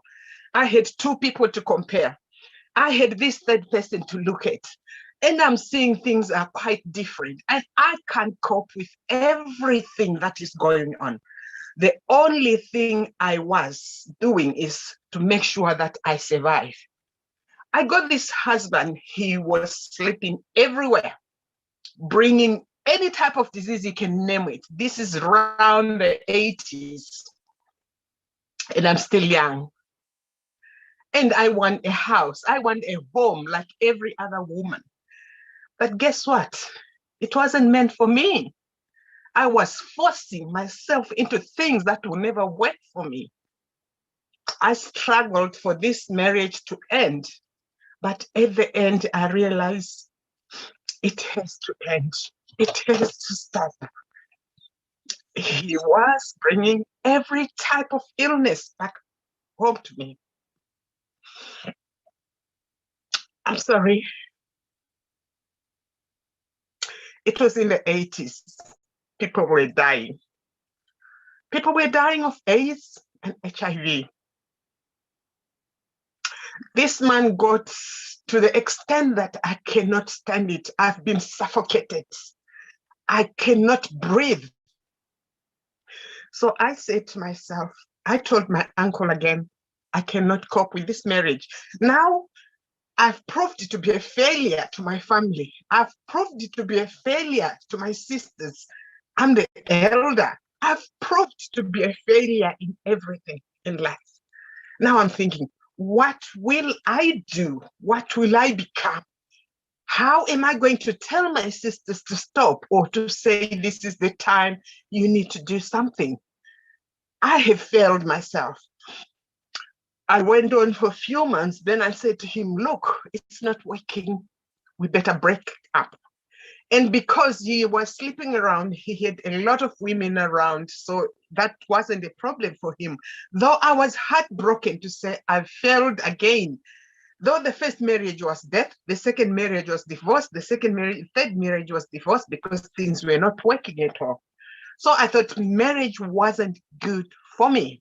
So I had to leave it and let it. When I said, let's go our separate ways, he was happy to jump away. When he jumped away from me, after 2-3 months, a friend of mine came to tell me that he's found him into an infectious hospital. So he's dying. What is he dying of? AIDS. But I am there as a wife. I have separated with him. Now this is what I'm hearing. I said to my friend, I want to go and see him myself with my own eyes. Which hospital? I went to visit. I saw him. He was already dark black. Everything was completely gone.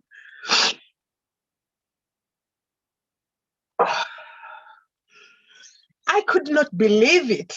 I could not believe my eyes. I could not believe myself. I hated myself. I wanted to kill myself. I wanted to just end myself because I knew that was the end of me. You can imagine the feelings of the 80s, what I was feeling. And knowing that this is what has happened, it has just happened. I can't tell not even a single family member of mine to say, this is what is going on. This is what I've noticed. This is what I've been experiencing. I know I will be deserted. Nobody wants to be next to me. If they know by that time, if they know that this is what I've gone through, this is what is happening in my life, nobody wants to be near me. I kept it quiet. You can imagine struggling with something in you without telling nobody. I had to go to the doctors after I hear that he's dead. I went to the doctors to get myself checked. It was terrible. When I went there and given the results, I wanted to kill myself. I wanted to drop myself into the river. I wanted to do every other thing that could kill me. But what I said is, I've got a child who is clear, who is innocent. She has got no problems, nothing. She doesn't have this disease. If I kill myself today, what have I done to my child? Let alone to my family, though they don't know. So I'm doing this to my family and killing myself and doing all these things for me. How selfish can that be? I was afraid. I didn't know, but I kept it quiet until I found that, you know what? I was researching, I was reading. I said, I will never die. That was my first move. That is what I tell myself first. I said, I don't want to die and I will never die. But I will have to read more and find more information and do more research regarding this illness. I came to Britain in 1991. I was still very young. I contracted the disease in 1986. I am 35 years with the disease. I never slept. I never got ill. I never got any breakdown, mental breakdown. I never feel like I want to kill myself again. I was hospitalized here just because of something different, which is blood pressure. I didn't even tell no doctors that I know these results. I got these results. Can you check me out? Being in Britain, that would be the first thing I would do, but I never believed it. I was in denial. I thought, well, I'm as healthy as I am, because when I heard that this is what happened to me, the first thing I did was to eat That's why I'm this big, because I cannot reduce it. I try several times to go in the gym. I can lose weight for a while, but it will pick back.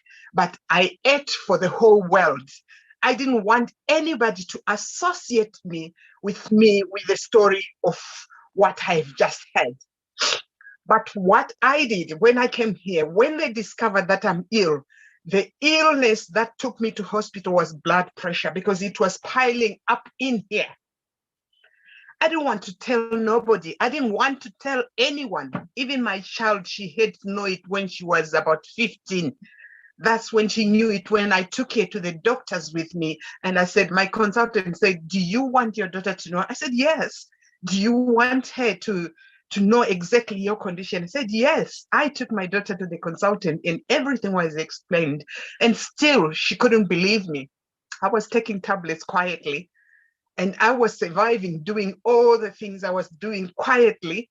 And up to 2012, that's when I started telling people, you know what, this is what it is. This is what I've got. And nobody believed it. Most of my friends, they will say to me, bring the tablets, let's read them. Is that for real? I say, yeah. They say, no, that can't be true. Because what you see out there and what you see in me when we are sitting, then it's quite different. You wouldn't tell that I'm a patient until I tell people myself that I'm a patient. And I don't believe I'm a patient because I'm not. Whatever happened, it was just a situation of turning me around to the behaviors, to everything I was doing to make sure that I become strong again. So when somebody asked me to write a book, I said, where do I start? Do you want me to write about, which one do you want me to write about? They said, anything. What book would you like to write about yourself? What book? I was like, oh, I don't want people to know. Oh, I'm so afraid. I'm so embarrassed. My family would. I wrote the first book I didn't disclose. I was so ashamed that the world would read about me. The world would know about me. But then I realized this book is telling a lie. I didn't say the truth about the writing. So I wrote Peace After the Storm, which is my first book, which describes everything, what happened and how it went. And this, after writing this book, after the world have read my book, you don't know how much liberated I felt.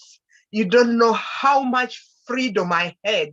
You don't know how much I was able to empower other women and tell them my story. I've traveled, I don't know how many times to India, Meerut, Delhi. I don't know how many times I've been there. I don't know how many times I've traveled to Canada. I don't know how many times I've gone to New York. I don't know how many times I've gone all over the world to speak.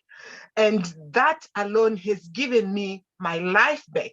I have given other people their life back. They've now come out and be speaking about their own ordeal. And they tell us, because we were raised not to share what is happening in your household, you keep it quiet and you deal with it. Because I followed that and I suffered the blood pressure because I nearly struck. That's where all these things come out. So in short, I just want to say to you how blessed I am. How blessed is the world to listen to my story. How blessed is the women I help and counsel and tell my own story to say, you know what, you can do it. If I can do it, you can do it. If I can live, you can live. If you can do things by yourself, because we tend to think being there out there with a husband and that's the only way to validate life. No, you've got to love yourself first before you love anyone else.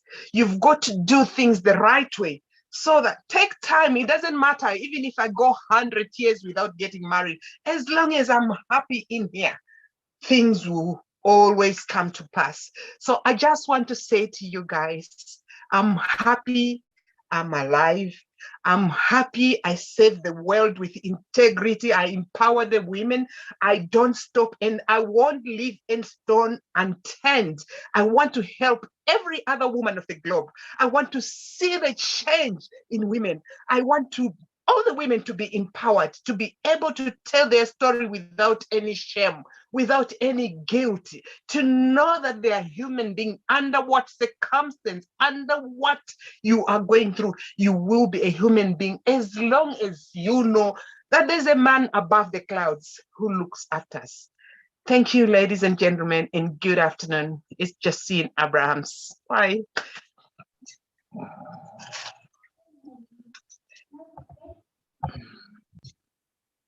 Dr. Josine, you left us all speechless. Wow. When life throws stones and sticks at you, pick them up and build your stairway to happiness. Never give up on what you love and those you love. Soon you will look back at those tough times and be so glad you never gave up. Not only are you blessed, Dr. Josine, but you have made many women, the voiceless out there, remember. You have given them a very strong reminder that they can do it. Thank you so much. We are blessed to have you with us. Ladies and gentlemen, please give a huge round of applause to Dr. Josie Abraham. And our next speaker, we have Dr. Nevara Radman, Assistant Professor, Mechanical Department, Faculty of Engineering, SCU, Egypt, and King Abdul Aziz University of Saudi Arabia. Please put your hands together while I invite Dr. Nevara to take the stage and give us her speech. Thank you very much. First of all, hello everyone.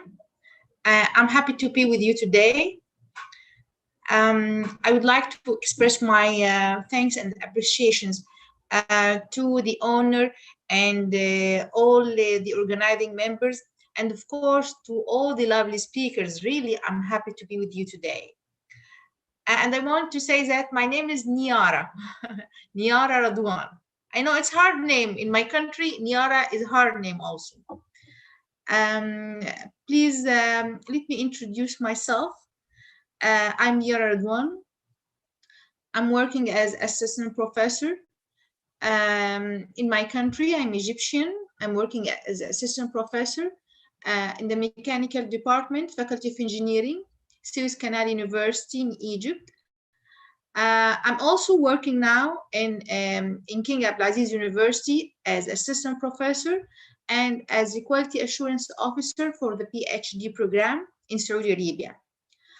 I want to speak about my career, to speak about an important point today, which is women empowerment, which I want to speak about this point because I have many challenges in my career life, and I'm sure it's not only me who face these challenges.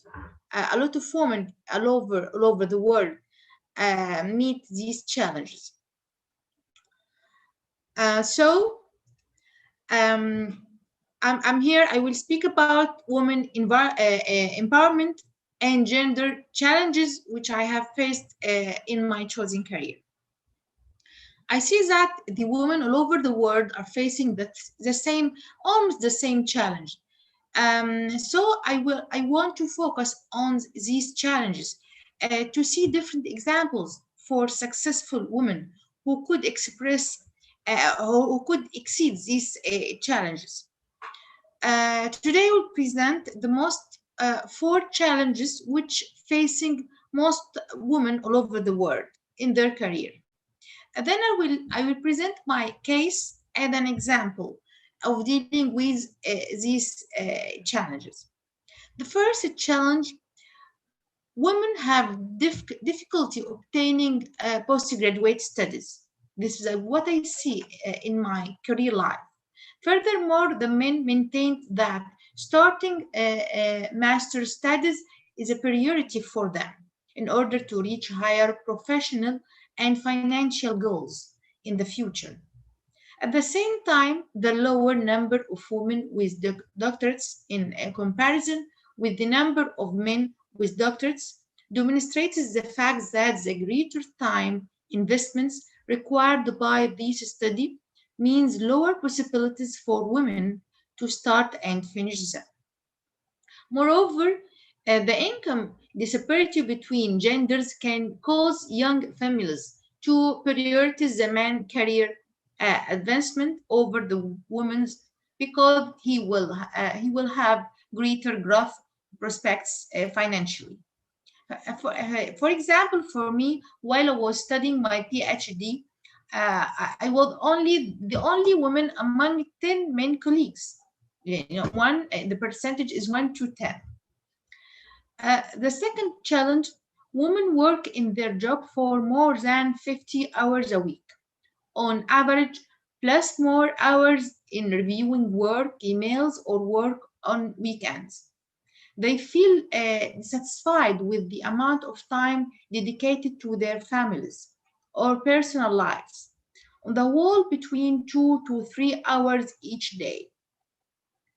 For me, as a faculty member, I have to deliver my courses to my students, prepare for these courses, and prepare projects, quizzes, as well as checking the assignments, exams, and so on. As well as I have to work in the research tasks. Also, I'm contributing in many national and international communities. I'm also serve as a reviewer in many international journals. So as a faculty member, my schedule is always busy and the time is very limited. It's very limited to our personal and family life. But this is my choice and this is my passion because I have my target in life. So I have to work hard to reach this target. The third challenge which I faced, work experience outside the place of residence, especially on an international level, is a very important factor for career advancement in a global environment. Even in many cases, international experience is a requirement for obtaining a promotion. It is very challenging for a lot of women to have the chance to get international experiences and to travel abroad. For students, for master students or PhD students, we have to collaborate in many conferences. Sometimes the girl or the woman, she's married, she have children, and she want to attend a conference. This is very challenges for her. It should be emphasized that very few of the females have stayed in positions that called for work-related travel. This is in accordance with the low percentage of women who have been assigned to international posts and thus have lower level of professional experience. For me, I was lucky woman, as my family understand my passion, so they helped me to follow it. I could travel to participate in many international conferences all over the world and engage with different cultures which helps me a lot to gain more and more experiences in my field. I could contribute in many international research projects also, and of course, this is very good for my students as I'm trying my best to transfer these experiences to them. Also, this experience helped me to get my promotion easily. The fourth challenge is, due to each country culture, consider limitations of women's career advancement, especially family responsibilities, to be something natural and normal. For example, many women with young children stop working in order to dedicate themselves to their children. In this sense, men recognize that they could feel frustrated regarding their care advancement. But in reality, this frustration is compensated for by the fact that they are raising their children well. The national culture and the organizational cultures present complications that exacerbated the challenge of family responsibilities that female must face when attempting to advance in their careers. Beyond the fact that Egypt, my country, a country possesses an abundance of relevance gender stereotypes, but it is still a conservative society in which the family has a special value, as women are assigned the role of family caretakers. Indeed, Egyptian women grow up and develop in a culture that considers marriage and family of central import to society. This could cause Egyptian women to perceive a career as an executive to be more of a challenge than their male counterparts do. This context has given rise to structural barriers on the societal level that influence the organizational level. For me, it was really a big challenge. As a woman, I have to take care of my little children, and at the same time, I have huge duties in my work to do. I could make I could make balance between my career. I could make this balance between my career and my family life with help of my family. My husband also is a faculty member, so he is understanding my duties, and we try to help and support each other. Moreover, female who are mothers develop their career in the midst of traditional surroundings with few alternatives to help them reach a work-life balance, which permits them to articulate their family and personal roles. Since although there are organizations which have implemented measures and developed practices all along these lines. Flexibility regarding work hours and spaces is still far from being a common characteristics of the business world. Finally, globally slow progress is being achieved with regard to women's career advancement, perhaps due to the challenges that must be faced.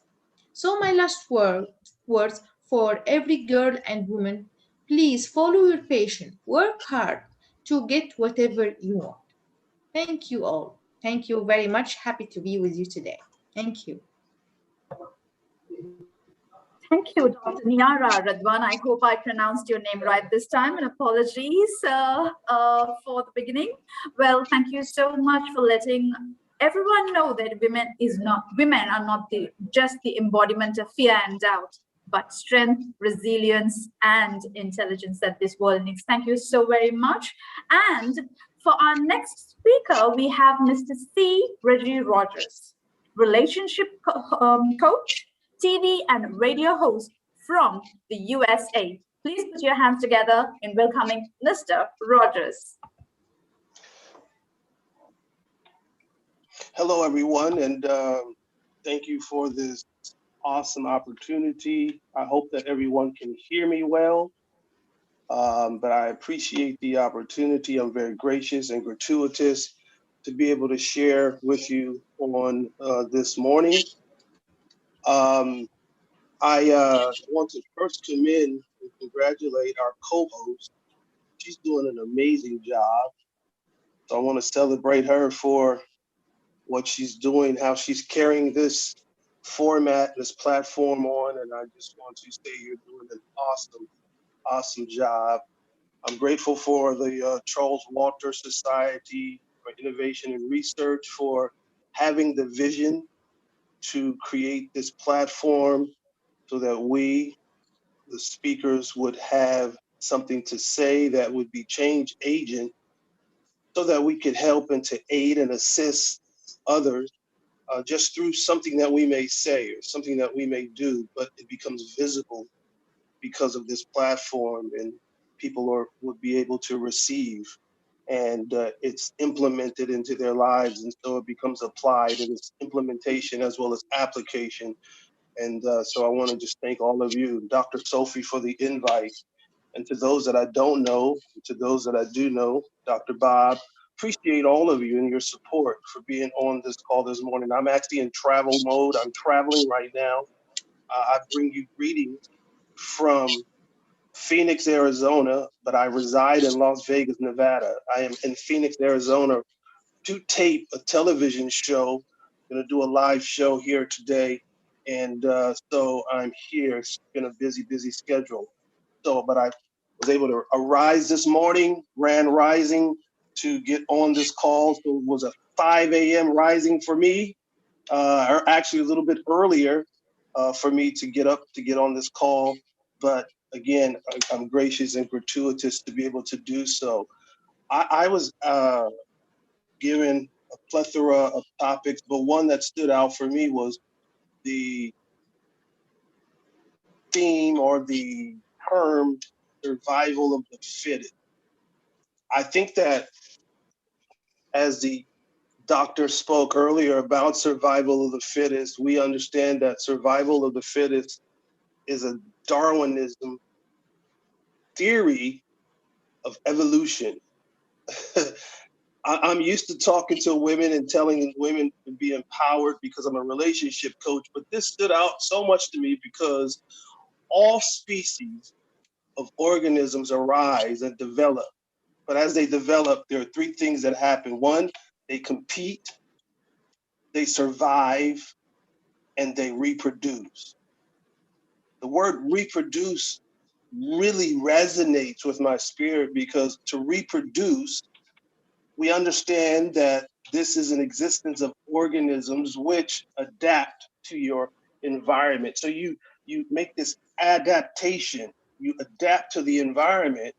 So the biological concept of fitness is defined as reproductive success.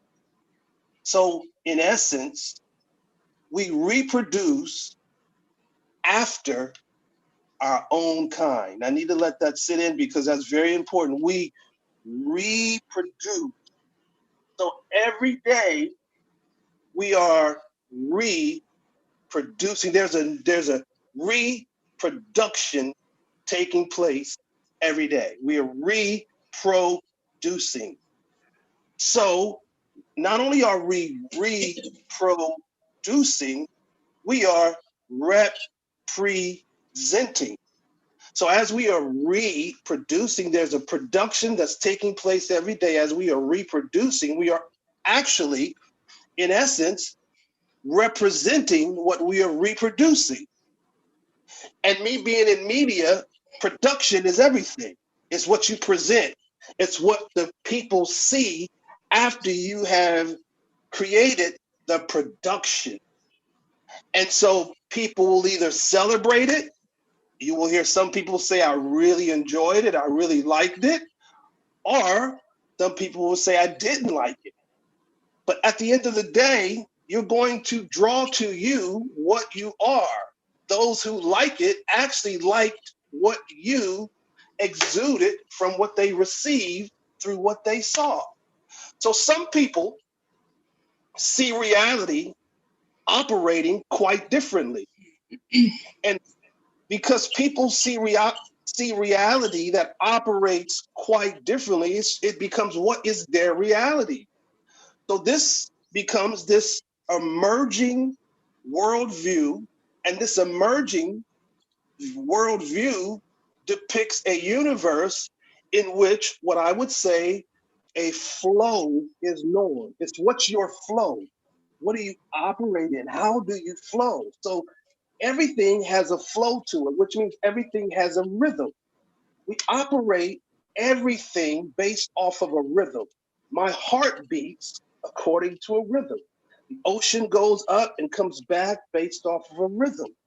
So then it would say, then I have to understand what's my natural rhythm. What am I reproducing? What's my natural rhythm? And so that's the question. The rhythm is to life. There's a rhythm to how we do life. And so if we take this and we utilize this, then we determine and discover that all parts of the universe are evolving. Everything is evolving. Everything is evolving dynamically.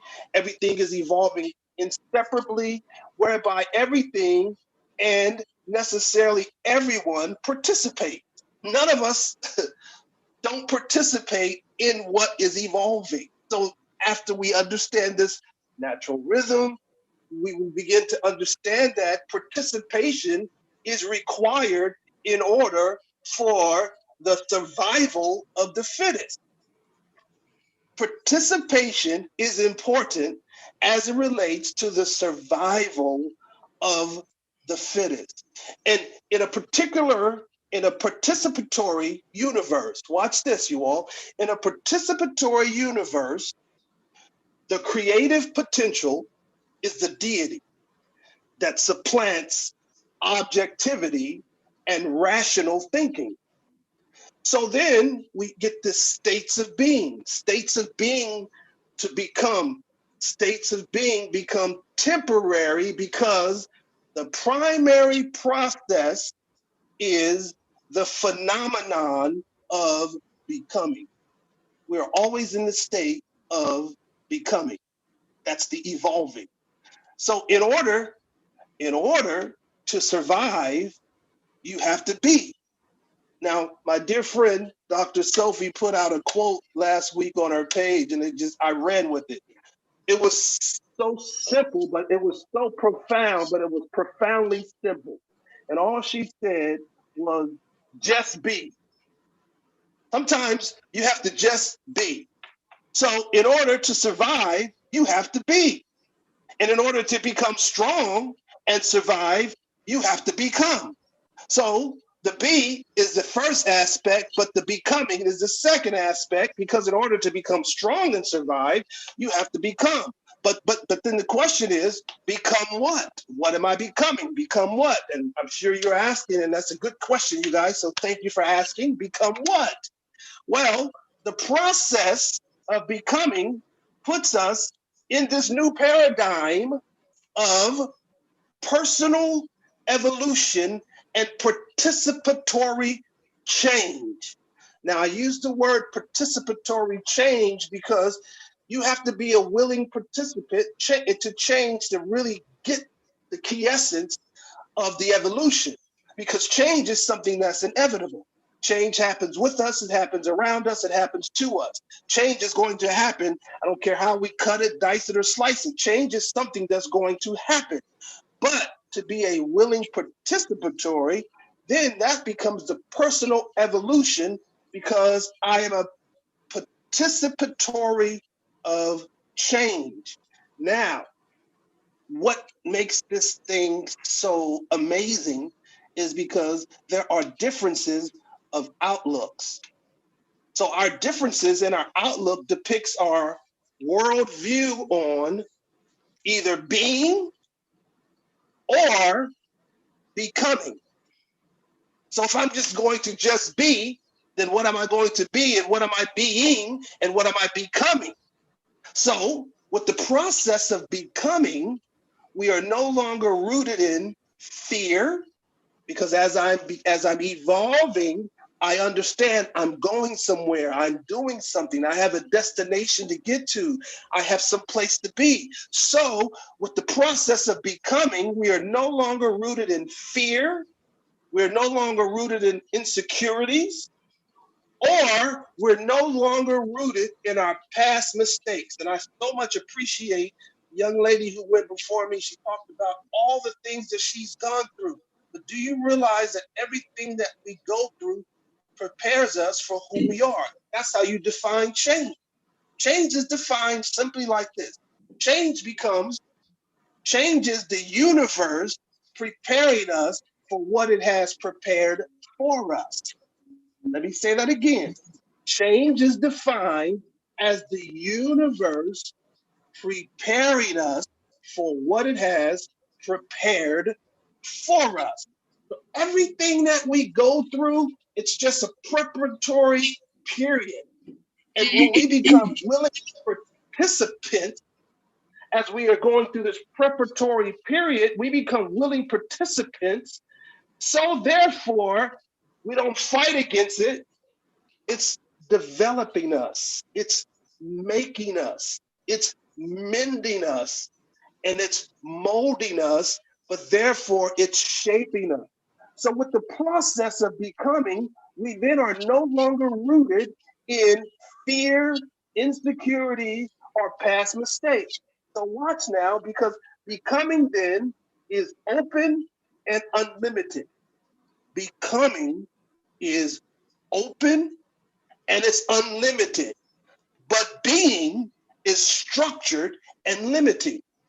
So I want to stay in the process of becoming, but being is good because I am a human being. But being is a beautiful thing, but as I am being, I am also becoming. Easier said, as I go, I grow. Or as we go, we grow, we blossom, we bloom, and we turn into something so amazing and so beautiful. So that's why we can say it's survival of the fittest. And to be the change you wish to make in the world, only the strong survive. So let me say this as I close. The race is not given to the swift, nor the battle to the strong, but is given to the one who can endure to the end. It's all about having the endurance to finish it. And I'm talking to all of us. Let's finish what we started. Let's complete the task at hand, and let's be participatory, because the universe is a master choreographer, and the universe will never put more on any of us than we can bear. So whatever has come our way, the universe has already deemed that we can take it. It's all about survival of the fittest. We got this, we can do this, and we will make this, and it will happen. Let me thank all of you for allowing me to be able to be on this platform, to be able to share with you, to be a part of this. Dr. Sophie, thank you. To the visionary of this great platform, thank you. Charles Walter Society for Innovation and Research. It's been amazing. Hope to see you all again. Hope to do this again really soon. Thank you, thank you. Thank you. You guys have a great rest of the day. Thank you so much, Mr. Rogers. Be like water, adapt to change, take the flow of your life, because life is a balanced system of learning and evolution. Whether it is pleasure or pain, every situation in your lives serves you a purpose, and it is up to us and you to recognize what that purpose could be. Thank you so much for that wonderful speech filled with inspiration and motivation. Let me now move on to our next speaker, who is Ms. Harsha Matthew, a teacher from India, who is ready to let us know what new teachings she's got for us. Ladies and gentlemen, please put your hands together to invite Ms. Harsha Matthew from India.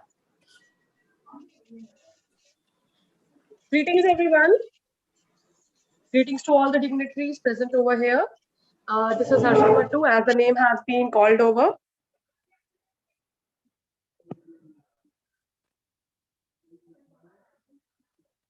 Okay, am I audible to everyone? Yes, you are. Thank you so much, ma'am.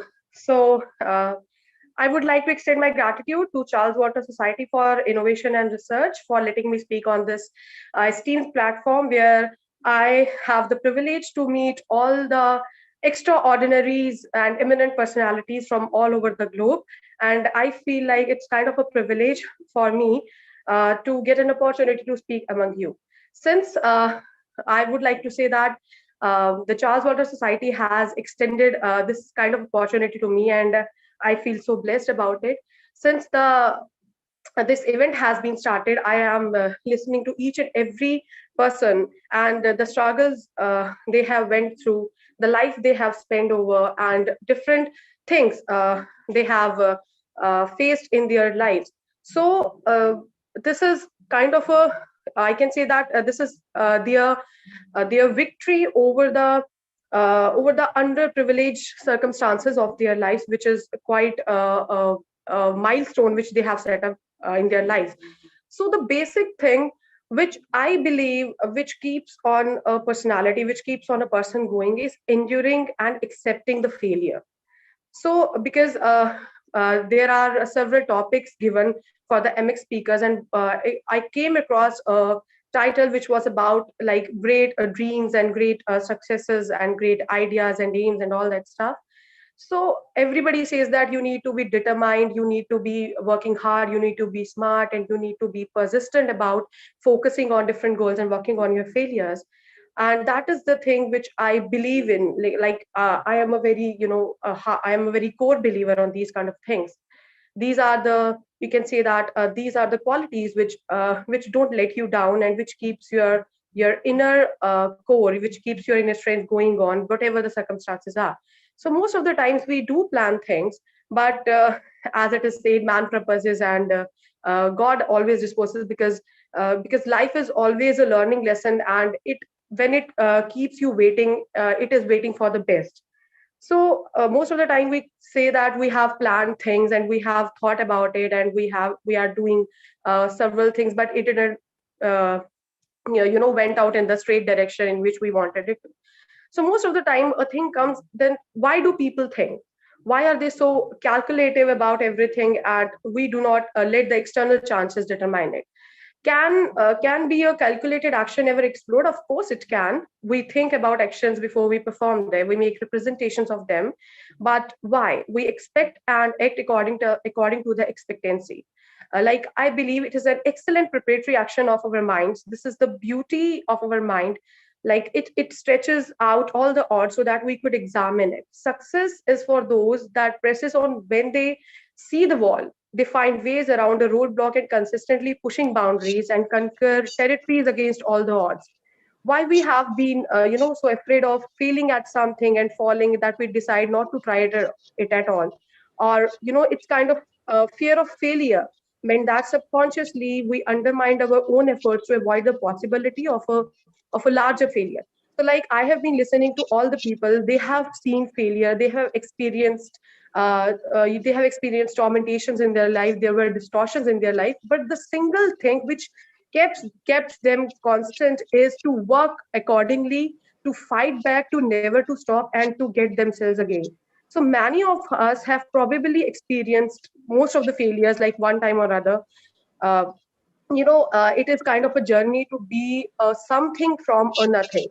So the fear of failing can be immobilizing. It can cause us to do nothing and therefore resist moving forward. But when we allow fear to stop our forward progress in life, we are likely to miss some great opportunities along the way. We all have different definitions of failure, simply because we all have different benchmarks. We all have different values. We all have different belief systems. A failure to one person might simply be a great learning experience for something else, like we all have experienced it today. So to find the cause of the fear, to find the failure, first we need to understand what that actually means. Many of us are afraid of failing, at least at the some point of time. But the fear of failing is when we allow the fear to stop us doing the things that we can move forward to achieve our goals. There can be different causes of failure.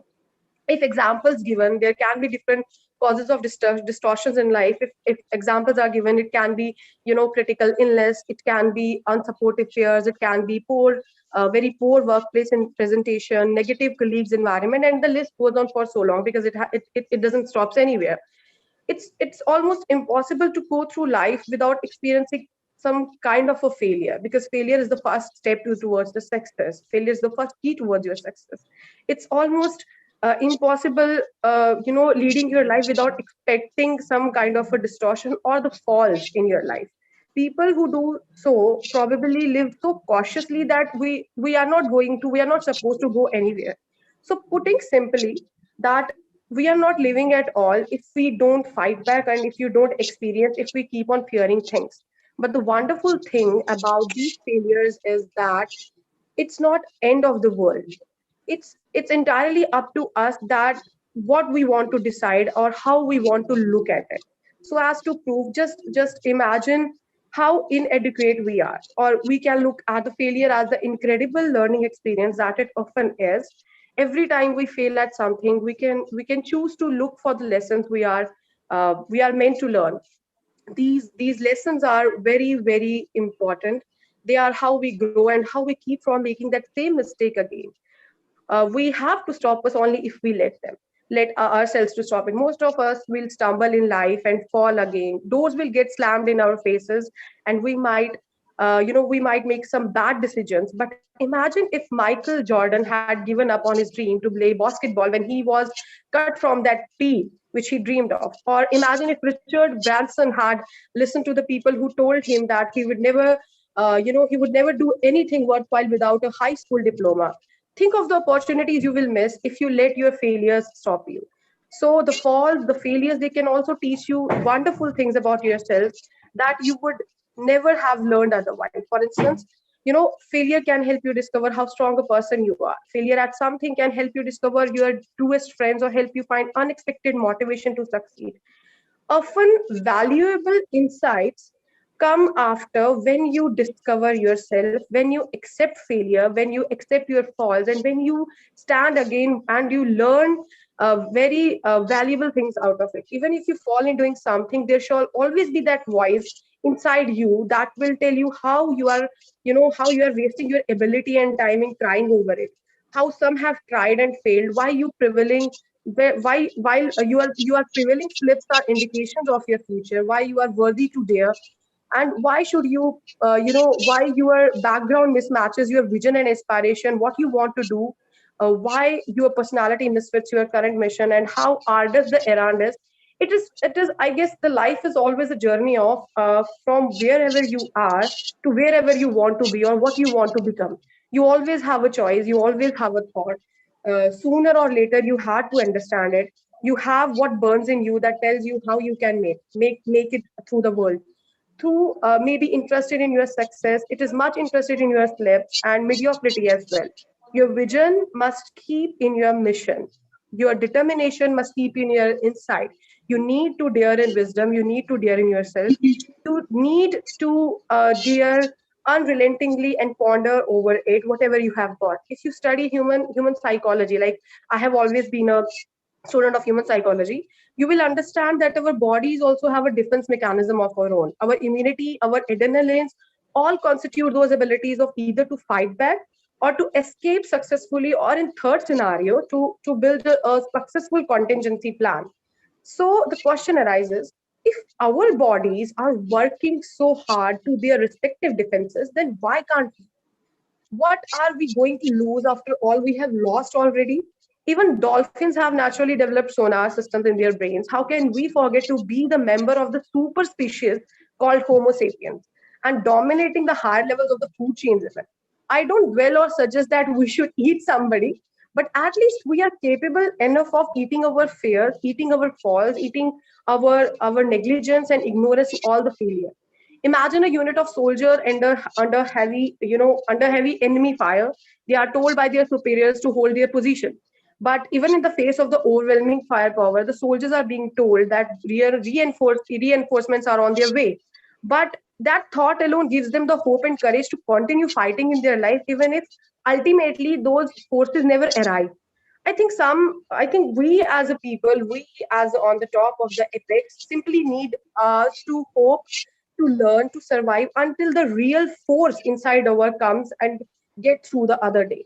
So we need to be strong even when you can't be. We need to create contingency plan. We need to learn new skills. We need to find new tools. We need to explore more even if you feel dead inside.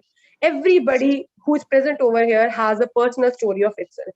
I guess some of you can share it, some of you can't. But everybody is fighting on their way own. Every day you get up from your bed and till the time you fall asleep, you are fighting. You are pushing to work throughout the day. So you need to push yourself stronger to the boundaries. You need to get involved in the challenges. You need to stop lowering your self-esteem. We need to break the balls or break the all the walls of our perfectionism.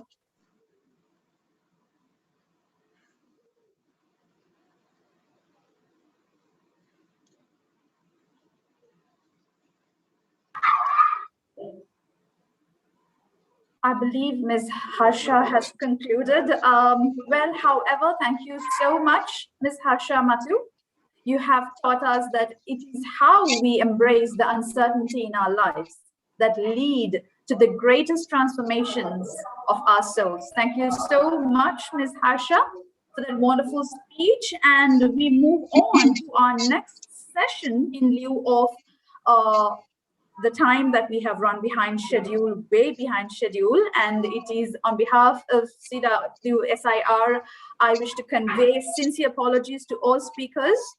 Well, let me move on to the next session, in inviting Dr. Anurup Kaur, educationist from India, to present her speech. Dr. Anurup Kaur, ladies and gentlemen, please welcome her with a huge round of applause.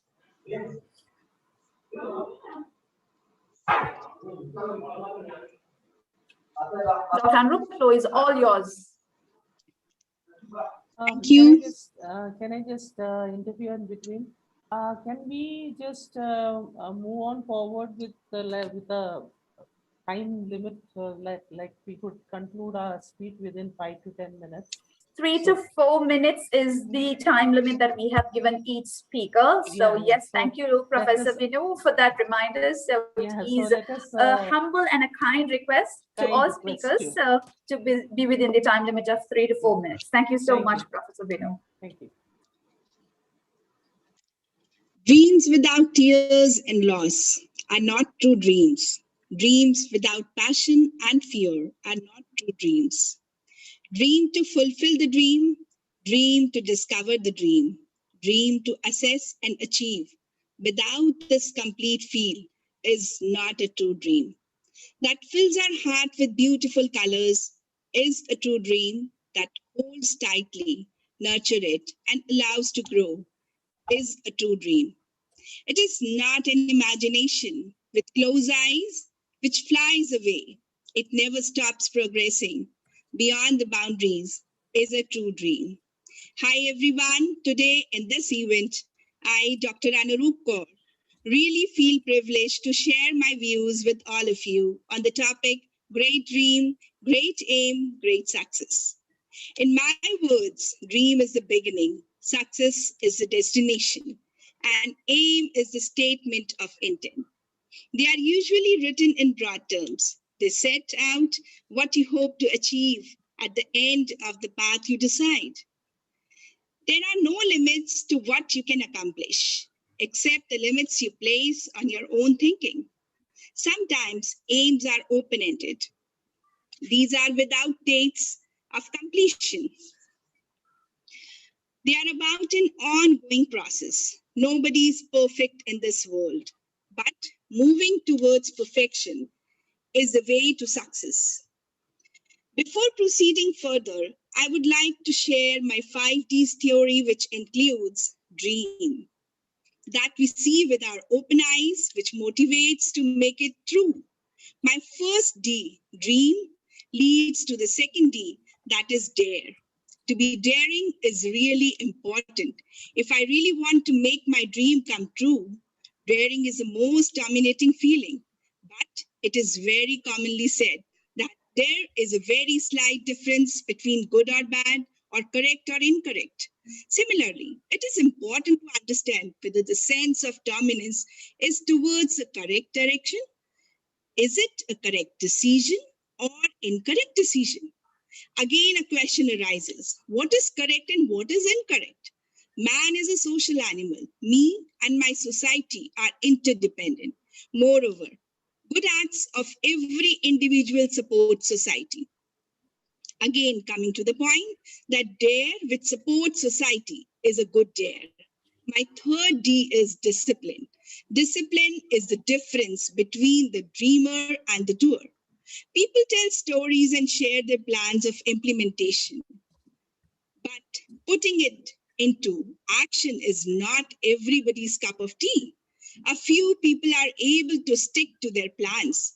The depth of our discipline will determine our accumulation and the longevity of the set target to be achieved. Dream and discipline are interdependent. Without discipline, we cannot discover our dream. So my fourth D is discover. It is truly said that a single dream is more than 1,000 realities. So discovering one's dream is superior to all those 1,000 things which exist in our daily life. So it simply means that we are never late to have dreams. Somebody has quoted, if you have a heartbeat, there is still time for your dreams. Last but not the least, my 50 is do it. That's why we say, don't aim for success if you want it. Just do what you love and believe in, and it will come naturally. With the help of this 5Ds theory, we can plan differently to achieve success. Now let's discuss something about success. Success is the sum of all the efforts repeated day in and day out. Success depends on every individual's vision. Again, me and my society concept plays an important role here. It is me who decides my society. It is very important to have balance between me and my society. Me represents my feelings, my dreams, my passion, and my society helps me to grow in every aspect. That is why every person has to understand his existence for himself and the society. Passion or dream is a gift that helps everyone to know that supreme power which is existing in every living being. Here, I would like to share my observation, which I experienced in my childhood. By profession, my father was a doctor, but he was a great musician and a sculptor too. He presented many statues, not only in India, but in other countries too. For me, he's the superhero of my life, who was able to balance between his passion and profession. Poor and needy people still remember him for his medical services. I'm a successful principal. My students, teachers, and acquaintances love to take advice whenever they get into any problem. But the aim I have is open-ended, where I still have to fulfill my dream. For every successful person, aim is open-ended.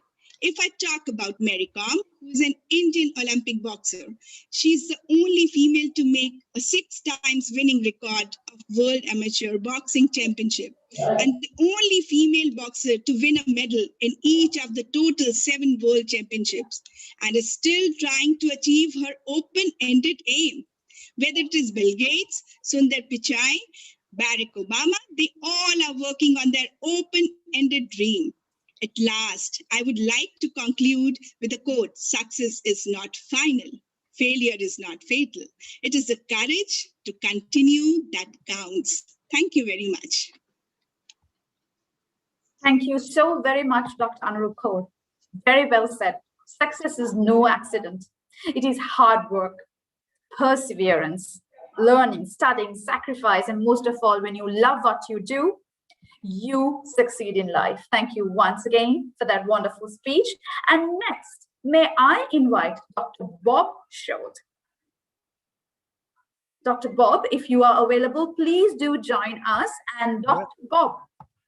Yes, I'm here. Thank you. He's a cognitive neuroscientist from the USA who will be presenting his speech. So, ladies and gentlemen, please do welcome Dr. Bob with your warm round of applause. Thank you. Thank you. Yeah, so I got to thinking about what I was going to be talking about regarding knowledge and wisdom. And both knowledge and wisdom can come from a lot of different sources, and including all the wonderful speakers here. And especially, I have to acknowledge all the women, all the amazing women who have really affected my life. My mother was my first teacher. So starting at 18 months old, I started training in a martial arts. So my mom is Japanese. I'm half Japanese, and she put a stick in my hand, was teaching me kendo. So you would have thought that a man would be teaching me martial arts, but it was my mother that actually got me into it. And then when I lived in Okinawa from age 5 to age 8, I studied Goju. And mind you, this was a long time ago. You're talking about in the 1950s during that period of time. So I'm kind of dating my age, as this year I turn 70 in August. So this has been a journey of for me of really, I think, mostly being curious about life. And curiosity is a start of wanting to know, of wanting to learn. And then I really didn't understand what wisdom was about. Now, when I was younger, I used to think that it was like this old person, this wise old person, everything like that. Now that I've gotten this age, and I still think, well, maybe I have to be a little bit older to be that wise old person, or something like that.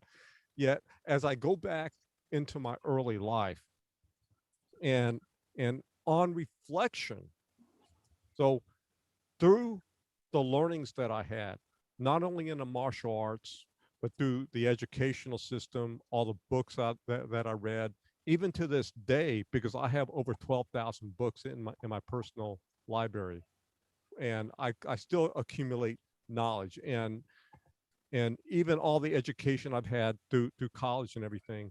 What I discovered was that yes, I have a lot of knowledge, a lot of learning. But the truth is, and what I discovered about wisdom is having a deep understanding of that knowledge that I accumulated. And firsthand was when I went into the United States Marine Corps. So at the age of 17 in 1968, and there was a war going on at that period of time called Vietnam. So during that period of time, I joined. I decided, instead of like what they wanted to put me in, I wanted to experience being a grunt in infantry. So I joined, went to boot camp, and learning what I did in boot camp, and then going to advanced infantry training, learning what I did. Now, the interesting thing was, how was all this going to really serve me? Yes, I had instructors that taught me what this knowledge was giving me, and I accumulated all this knowledge. Yet I really didn't have a deep understanding until I got sent overseas in Southeast Asia, and then my first experience being out in the bush, and learning not only my first firefight, getting involved in that, and then eventually seeing my best friend uh, getting shot right next to me. We were in the same fighting hole, and I can tell you that everything what I learned and all the knowledge I accumulated started really. I started having an understanding of why I had to learn this or that, because it was to keep me alive. It was about surviving at that point in time. And some of the stories that I heard of the women going through the survival.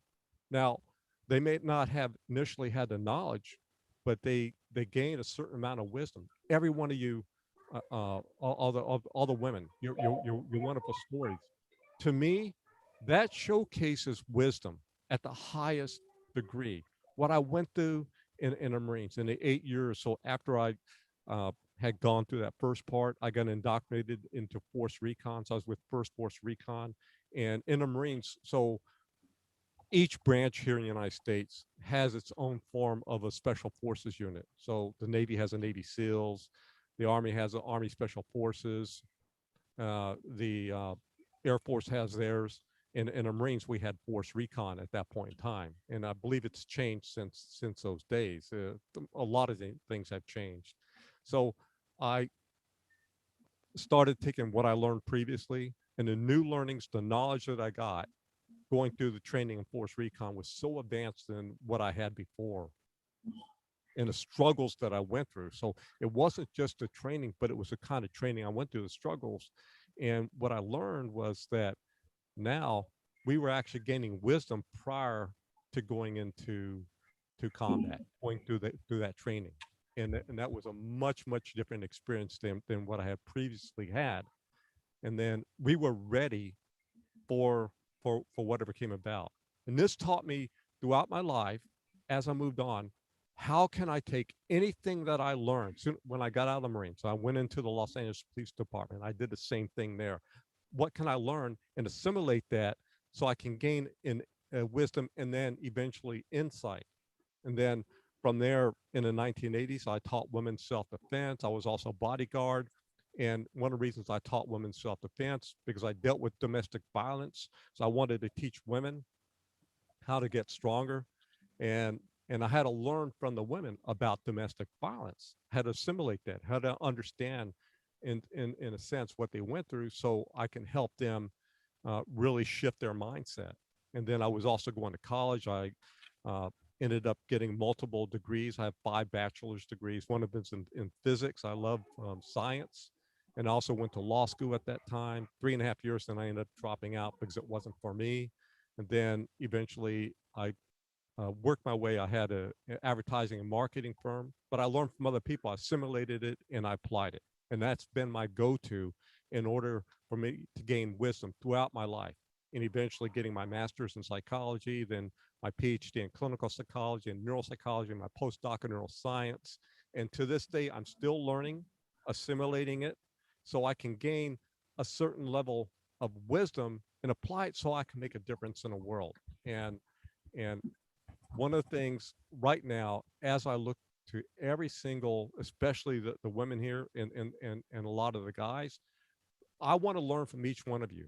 Yes, I'm at my age that I'm at, but I can tell you that from each wonderful, beautiful, inspirational story and face, that I want to absorb what you guys have, so I can assimilate that knowledge that you have, assimilate that, so I can grow in terms of my own personal wisdom. So I want to thank you.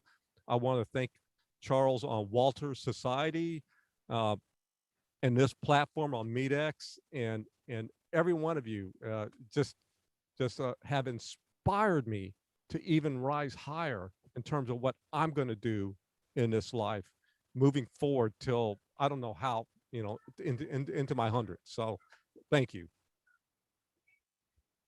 Thank you so much, ladies and gentlemen. That was Dr. Bob. Thank you so much. Yes, indeed, Doctor. Leadership and learning are a lifelong pursuit. Just go on as you journey on this beautiful passage called life. Thank you once again for that wonderful and inspiring speech.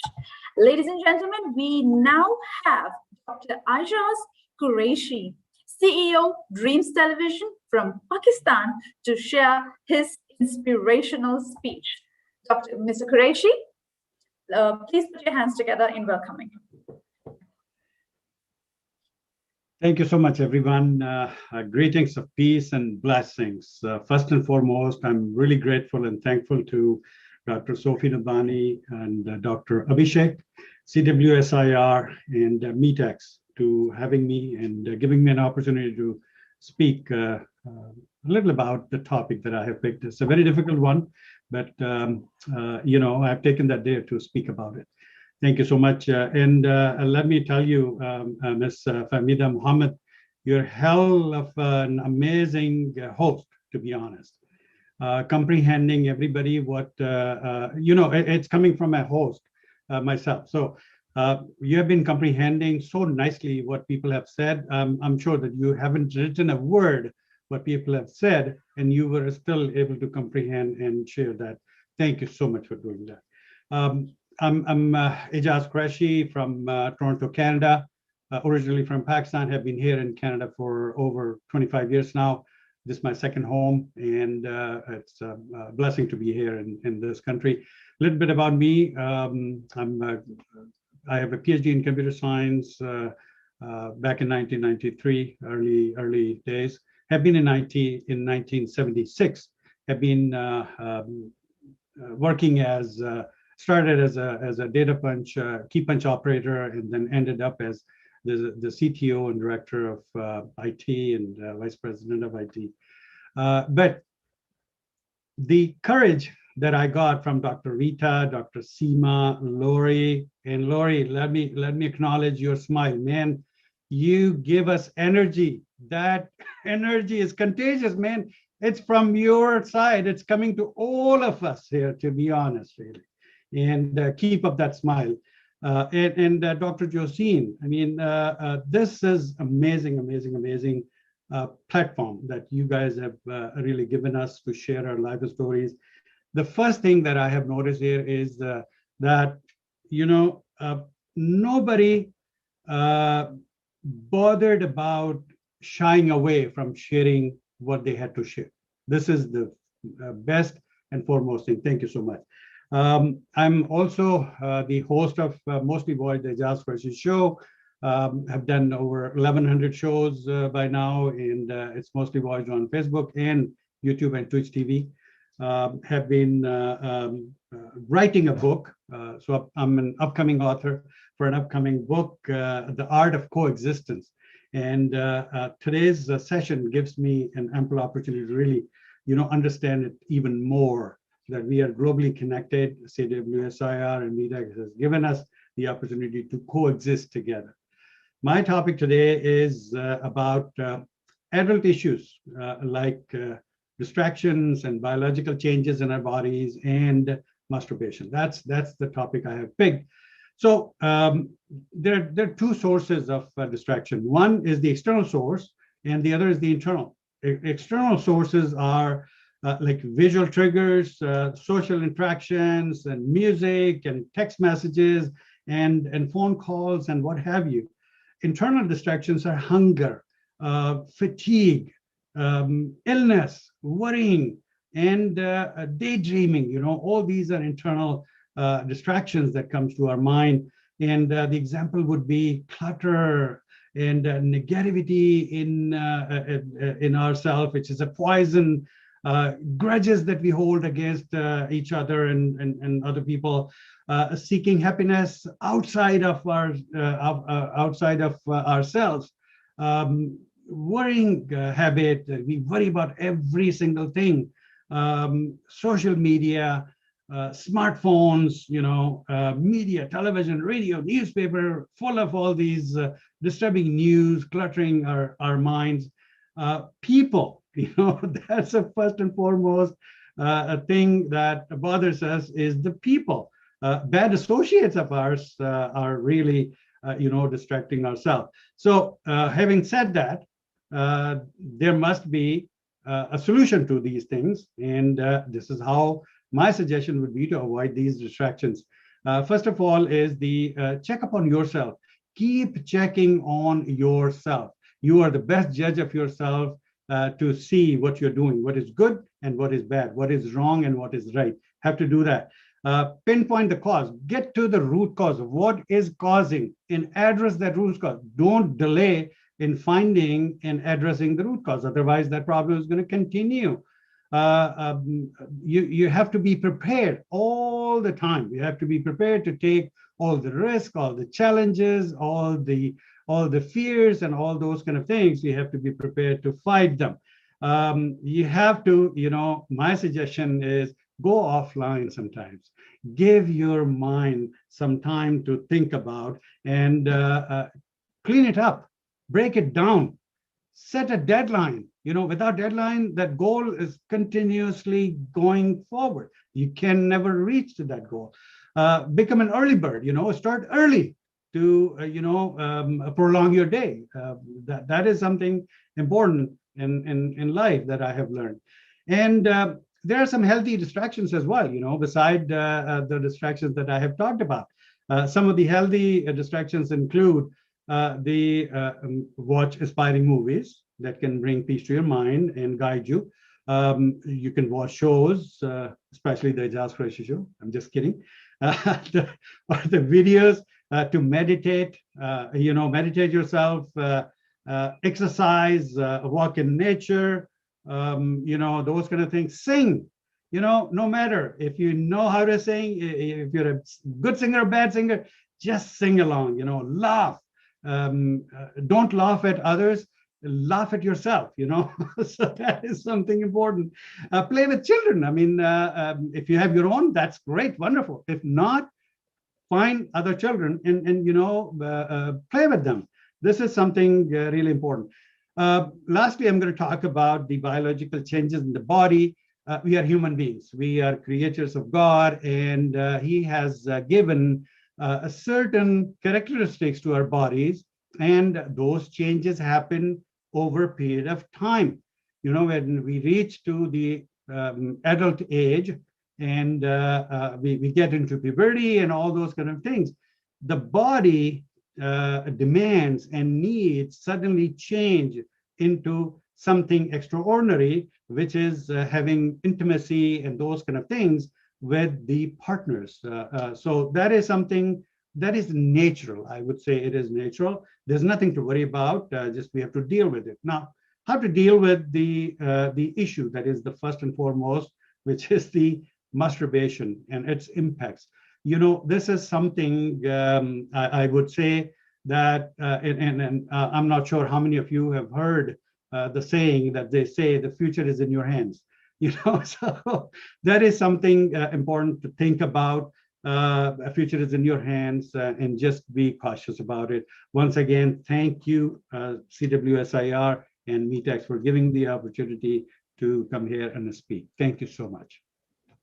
Thank you, Mr. Qureshi. That was a beautiful speech that brought out a lot of enlightenment, especially on self-reflection, which is actually a humbling process because it's essential, important to find out what you think, say, do certain things, because honest self-reflection can actually reprogram your mind to change your lenses, perceive the way you look at success and mostly yourself.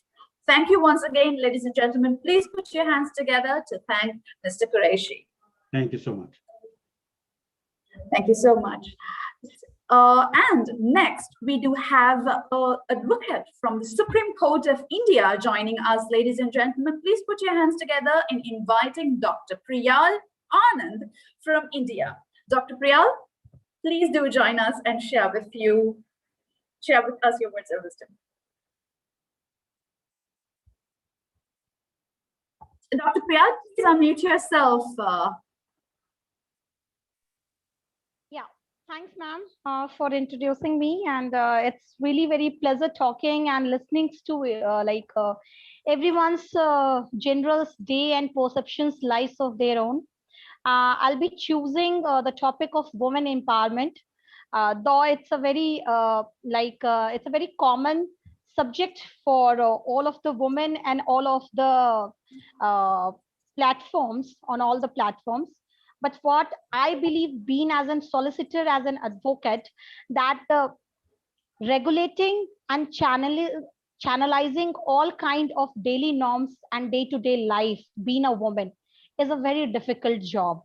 Though I am not a kind of a feminist, I am a general woman who is handling my own business, who is handling my own family, my social life.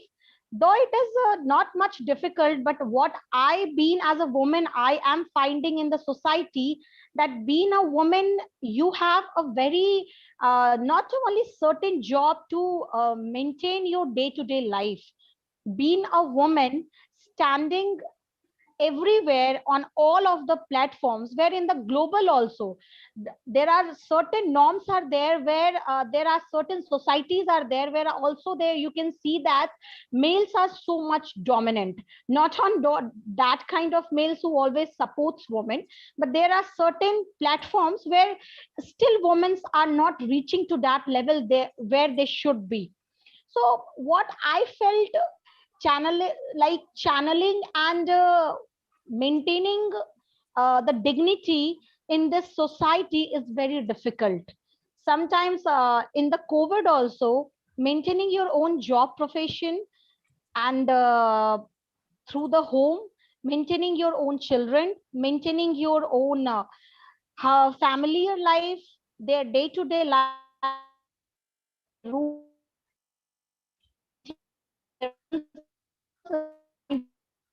their I have advocate into my practice an advisor for those women who has been suffered from sexual assault, who has been suffered from sex market, who has been suffered a lot of disbalances from their own in-laws. I have been advising, I have been like working with them day to day life, and I have been that there are certain psychological needs also there. It should be like it should be completely maintained. It should be completely followed by their own family once and for all. If you yourself will not give that special and certain place or a certain feelings to your own household woman or a familiar woman, you cannot like let them to go forward. Being a housewife, there are certain housewives are also who are actually facing such kinds of problems. They wanted to do certain things, but their in-laws, the society where they are placed yet have not like proceed them to let to proceed them to just complete and just to fulfill their own dreams. It's not like that a woman is being married by a man, or a woman gives birth and being a mother has sacrificed their own private life. She is also a human. She is the one who gives the nurture to their children, the principles, the disciplines, the maintenance. If a woman, being a housewife, sister, or a mother, will not regulate the home disciplines, I don't think so that any home will regulate as a home it should be. Because being a woman and a mother, what I felt that if you will not leave yourself, you cannot let to live with your own husband, with your own children, or into the society also. There are certain developments which needs to be get changed on a global platform, where we are maintaining ourselves and comparing ourselves from males, but still we are facing into the some of the problems. The women are not in India. There are certain platforms and society where the women are not allowed to go to the market and ask for certain things, like go to the chemist shops and ask for the giving a packet of a condom, giving a packet of a pad, giving a packet of anything, because it's a kind of a horror things. They look like they have done certain kind of heinous crimes.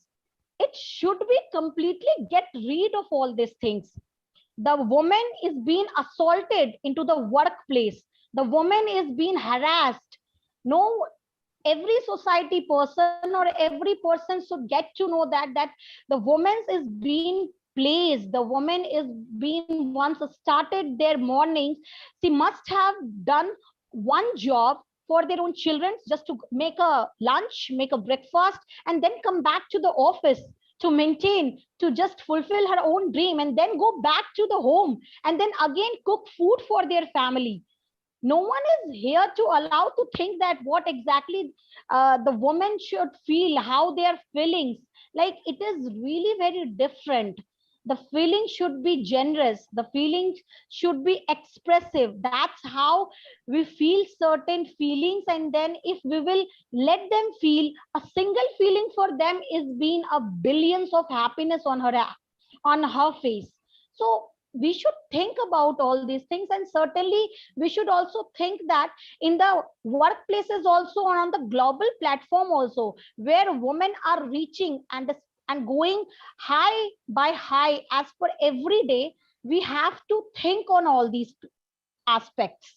Women are not for sexually harassed. If some women are so much brave, the judgments being camped by that she is so much brave must be she is so characterless.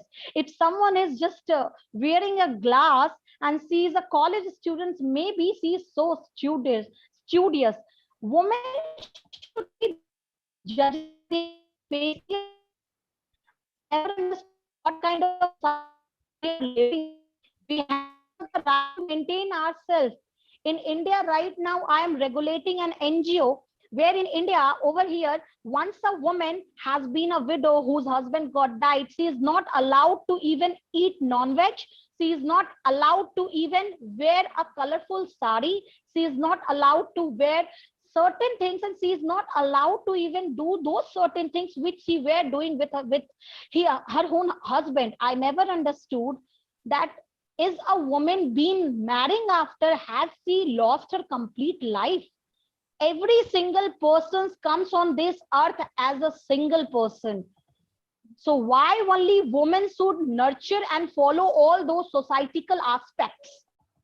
We the women create the society. We the women emphasize our society. We the women, if not go and make ourselves our name and fame, how we will make our new generation to come up front?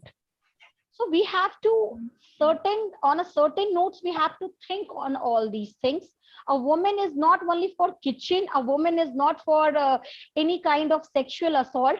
A woman is also a free feel bird, where she wants to live, where she wants to fly high, where she wants to do whatever she wanted to do. There are certain things we have to develop into our own expression, into our daily to daily norms. If we will not do that, someone will come and ruin those things. So we have to first stand ourselves. There are certain societies, there are certain families that are still there, where inside of the house, the women are still feeling the tortures, is still facing the sexual assaults, but just because of the norms of your own home reputation, they are not allowed to speak. They are not allowed to say anything. It's her own life. Let her be. If she will not follow her own things, she will not give those pleasures. She will not give, or she will not spread a love the way she should be. So women should be worshipped as a goddess. Not only on Mother's Day and a Women's Day, there should be a tag that Happy Women's Day. There should be always been a tag that Happy Women's Day as a woman, to give respects to a woman. It should be, because the way I am seeing, the way I am certainly, I am also on the panelist, where on certain MNCs, where certain women are facing some problems, those pregnant women who wants maternity leaves, but certain MNCs are there who they are not giving those comfort zone. They should also think that if a woman is working into their company day and night just to give their company making big on a high note sky as a cloud 7, they should also think of their own comfort zone. These norms should be completely followed by all kind of companies, societies, all kind of platforms. If you will give, and if you will actively provide the comfort zone to every single woman, I don't think so that in a world there should be any place left just beyond that the woman is facing any certain thing. We should follow these things, and we not only just say that woman empowerment. What exactly the empowerment means, we have to maintain that thing. Because if we ourselves will not stand up for our end, no one will come and give their own hand to stand up, because this is a very competitive society. No one is here to give you the spoon feeding. You have to stand up for your own self. Until or unless if you will not be a dark horse, you won't be allowed to run in all these dominant society. I'm not here just for the any males dominating society. I'm here just for all the societal provisions. Though I have seen all kind of certain children also whose mothers are old age, and once their daughter-in-law used to come, they used to treat it very badly with their mothers. It shouldn't be, because repeatedly a circle of the story reversed. If you yourself will do anything, that karma will always reverse with yourself also. So always energize yourself, always just think positive. Not only woman empowerment is a woman empowerment as a hashtag woman empowerment. We have to stand up for this woman empowerment.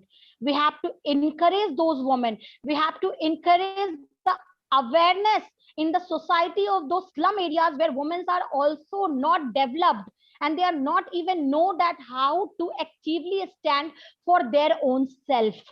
So it's not into the India, it's a complete generous sentence or fact for all the global chapters, which I wanted to speak on this session. Thank you so much. Thank you, Dr. Priyal Anand. It's time to see the presence of gender as a platform to develop and nurture, a platform to complement each other on a broader spectrum. We have to begin to protect and nurture the well-being of both gender. Women and men both need the freedom to dream. Both genders need the freedom to inspire and to be inspired, and they need the freedom to learn more and be the impactful, influential, and inspiring personalities in their own way. Thank you so much for that, Dr. Priyal Anand. Thank you so much, ladies and gentlemen. That was Advocate of Supreme Court of India, Dr. Priyal Anand. Please put your hands together. Thank you. Thank you. Next, we do have Professor Mahdi Hassan from AKM University, Bangladesh. Professor Mahdi, ladies and gentlemen, please do welcome Professor Mahdi as he is ready to present his speech.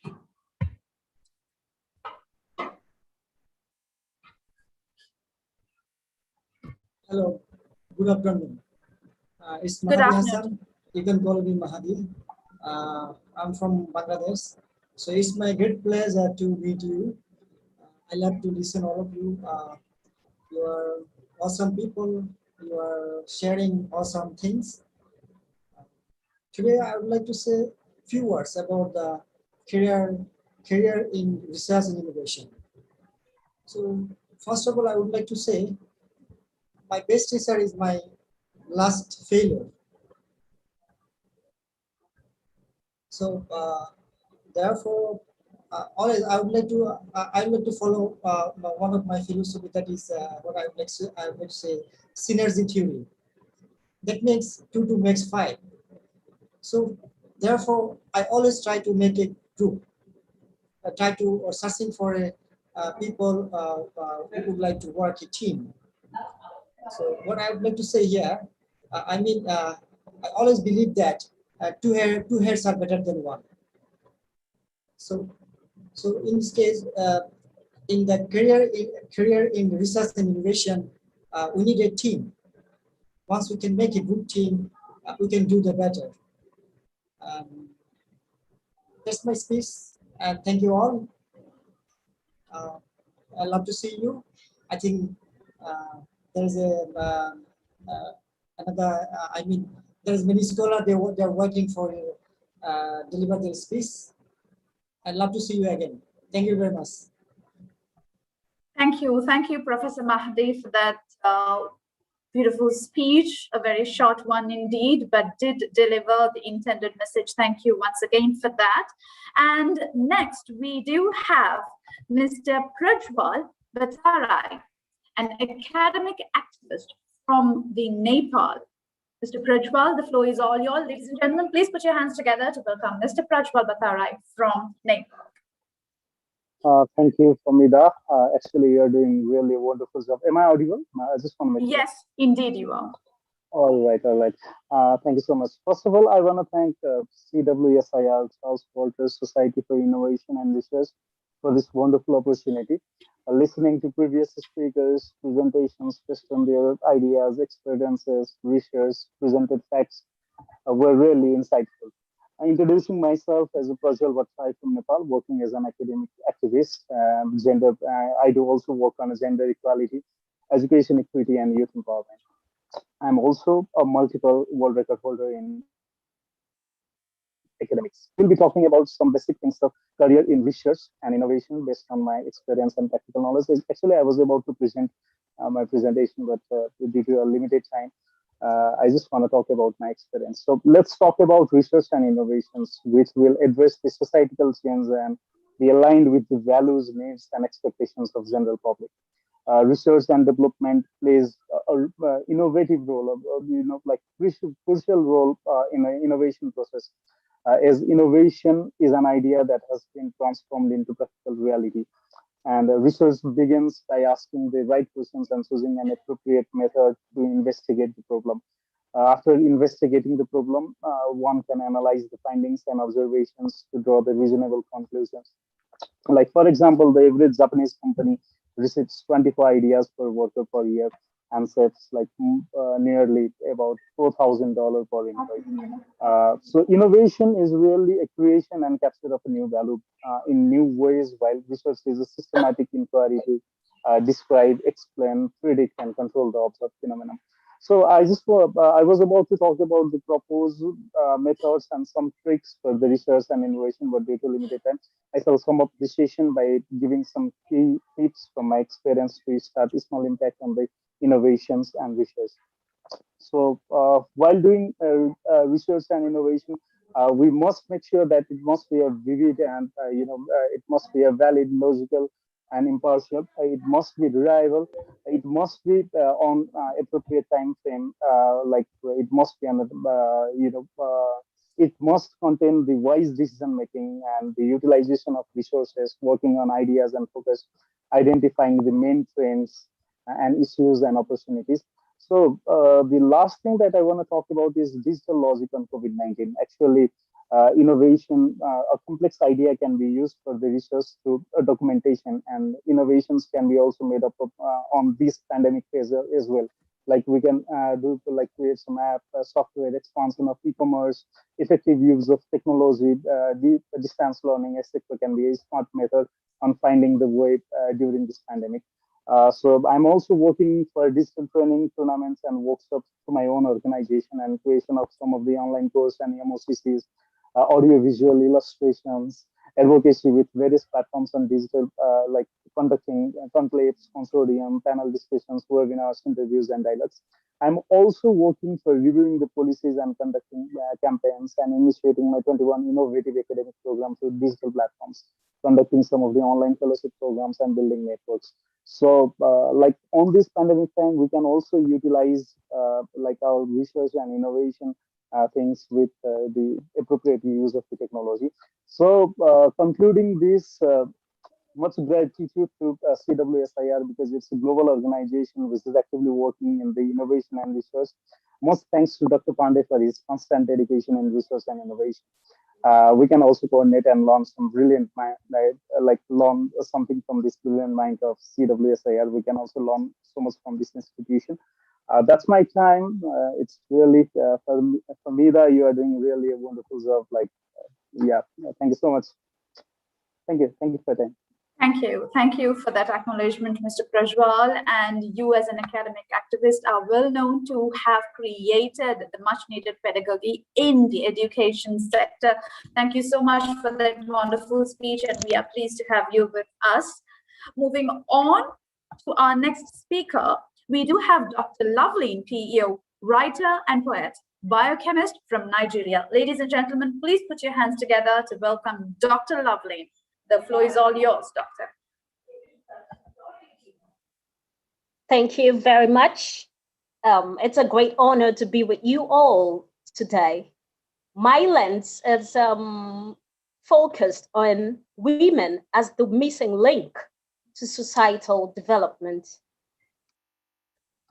The world we are today is tilted, is skewed, and about half of the population is being stifled, their voices choked, their choices to live to full potential or contribute to society has in some way been stoked and charred.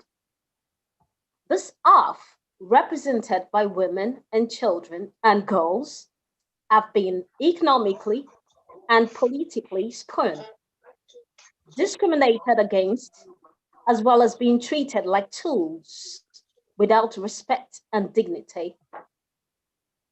In some African culture or family traditions, the birth of a girl child till today is seen as the saddest story ever told. The boys are the celebrated ones and are easily accorded every right, the right to be empowered, the right to education, the right to self-determination. But to the girls, it's nay. Some women have also adopted and accepted these as a norm, with their mindsets wrongly accustomed to this ill thinking. In addition to some men, the little boys are also groomed and educated against girls and women, educated to oppress and dominate. Every woman or girl, as well as every man or boy, have a dream and purpose. They have a choice to life, a right to education, a right to develop their full potential, and to take their place in the multifaceted society. But why do we promote a regress rather than progress when we empower just the males, leaving out the females? Why do we look down on a competent woman who truly merits a leadership position just because she's not a man? Where and in what direction are we revolving the world when we do this? The world needs not a half sense, but our full potential to revolve better. Only men cannot move the world to the needed lofty height. Men are majorly being at the helm of affairs, not necessarily due to competence, but we still have this cry for a better world. The world still wills for this need. The necessary half population of the world represents half of its population. The missing link needed to make the world a better place, half represented by women and girls. When we empower and equip the women and girls and make them full contributors locally, globally, and we see that we foster growth and development. We see a transformation in society. Besides, we see also a productive step out of poverty by a better future for humankind. Till we work together to develop the capabilities of not only men, but also women, then and only then can we see this world moving to greater heights. The world needs more hands to achieve this. The world needs male and female together to uplift it. And when we empower the women and girls, humanity born stronger. Your dreams and purpose is like a seed in hand. That seed needs to be guarded and guided, needs to be planted, nurtured, and watered for a more fruitful society. It is imperative we see women as humans and to give them the same needed opportunities to get this world balanced. Let's change the stereotypic mindset against women and girls, for they are the voices of equality, the perfecting voice of the unity of humanity. A flourishing female, I tell you, it's a flourishing future, I tell you, it's female. Let's stop the violation of a human right, a right to be empowered, a right to life opportunities. Give women and girls the rights. You surely would set the world right. Thank you, Charles Walters Society for Innovation and Research. Dr. Loveland P. Ayer, thank you. Thank you so much, Dr. Loveling. You have just truly proven that there is no stronger force than a determined and a strong woman. Women empowerment itself is not just about feministic activities that take place in the world. It's not just about strong women. Women are strong. Each gender has its own strength. It's just about time that the world changes its perception. Thank you once again for that wonderful speech. You have touched the hearts of all. Ladies and gentlemen, that was Dr. Loveling, and please put your hands together in thanking her for her inspirational speech. And for our next speaker, you're most welcome, Dr. Loveling. For our next speaker, we've got an author and speaker herself from India, Dr. Sagarika Bhatia. Ladies and gentlemen, please do put your hands together in inviting Dr. Sagarika Bhatia. Hello, good evening, everyone. And I'm indeed very happy to be on this particular platform. I've been following each one of you since 6 o'clock this evening, and it's been very, very, very varied. And Femida, I must say that, I mean, you've been consistently taking the show along and applauding each and every participant here. It really means a lot to all of us here, and that's gratitude to you. Well, thank you very much, Dr. Abhishek, also for having given me this particular platform to share my views. And today I would like to speak on women empowerment. A lot has been already spoken by Dr. Loveleen, by Priyal Anand. I mean, they have brought out different perspectives of women empowerment. But well, for me, women empowerment holds a very different perspective because I'm a single parent, you know. So now currently you see there are a lot of people like me who are single parents, and it is very, very, very important because we are the driving force of the home being single. And now also another reason why women empowerment is very important, because from joint family system, the social structure, the social ecosystem of a society has changed to nuclear families. And when it comes to nuclear families, obviously the wife is also homemaker, at the same time contributes towards the financial perspectives of the family. So it's very, very important that the woman should be empowered. And if the woman is empowered, then obviously the next generation which comes, the children are empowered, and the children are educated well. They become good citizens of the society. And if they are good citizens of the society, then goes without saying that the world becomes a much better place for everyone to live in. Yeah. So here are a few points that for me, what I have been following as a single mother, as a single bread earner of the family, is that women should never ever step behind. Always put your right foot forward and be a go-getter. You know, there could be many hurdles, a lot of hurdles, but I think we must just take these hurdles as small challenges and put our right foot forward.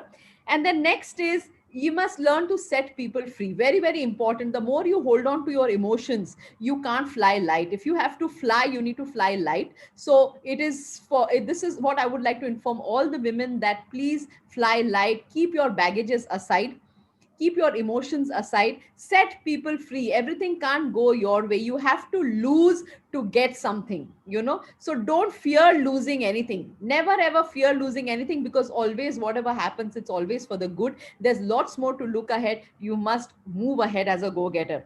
Next, turn your wounds as wisdom.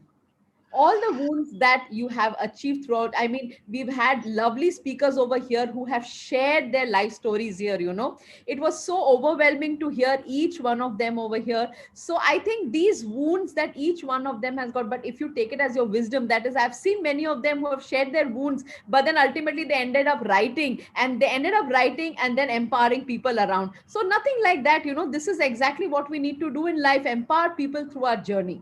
Yeah, empower other women, because we are all same here. Whether it is, I'm speaking from India, but I think the situation is the same all over the globe. So let's empower each other through our wounds. Yeah. Next is that God's no is not a rejection. When it's a no, it's not a rejection, it's a redirection.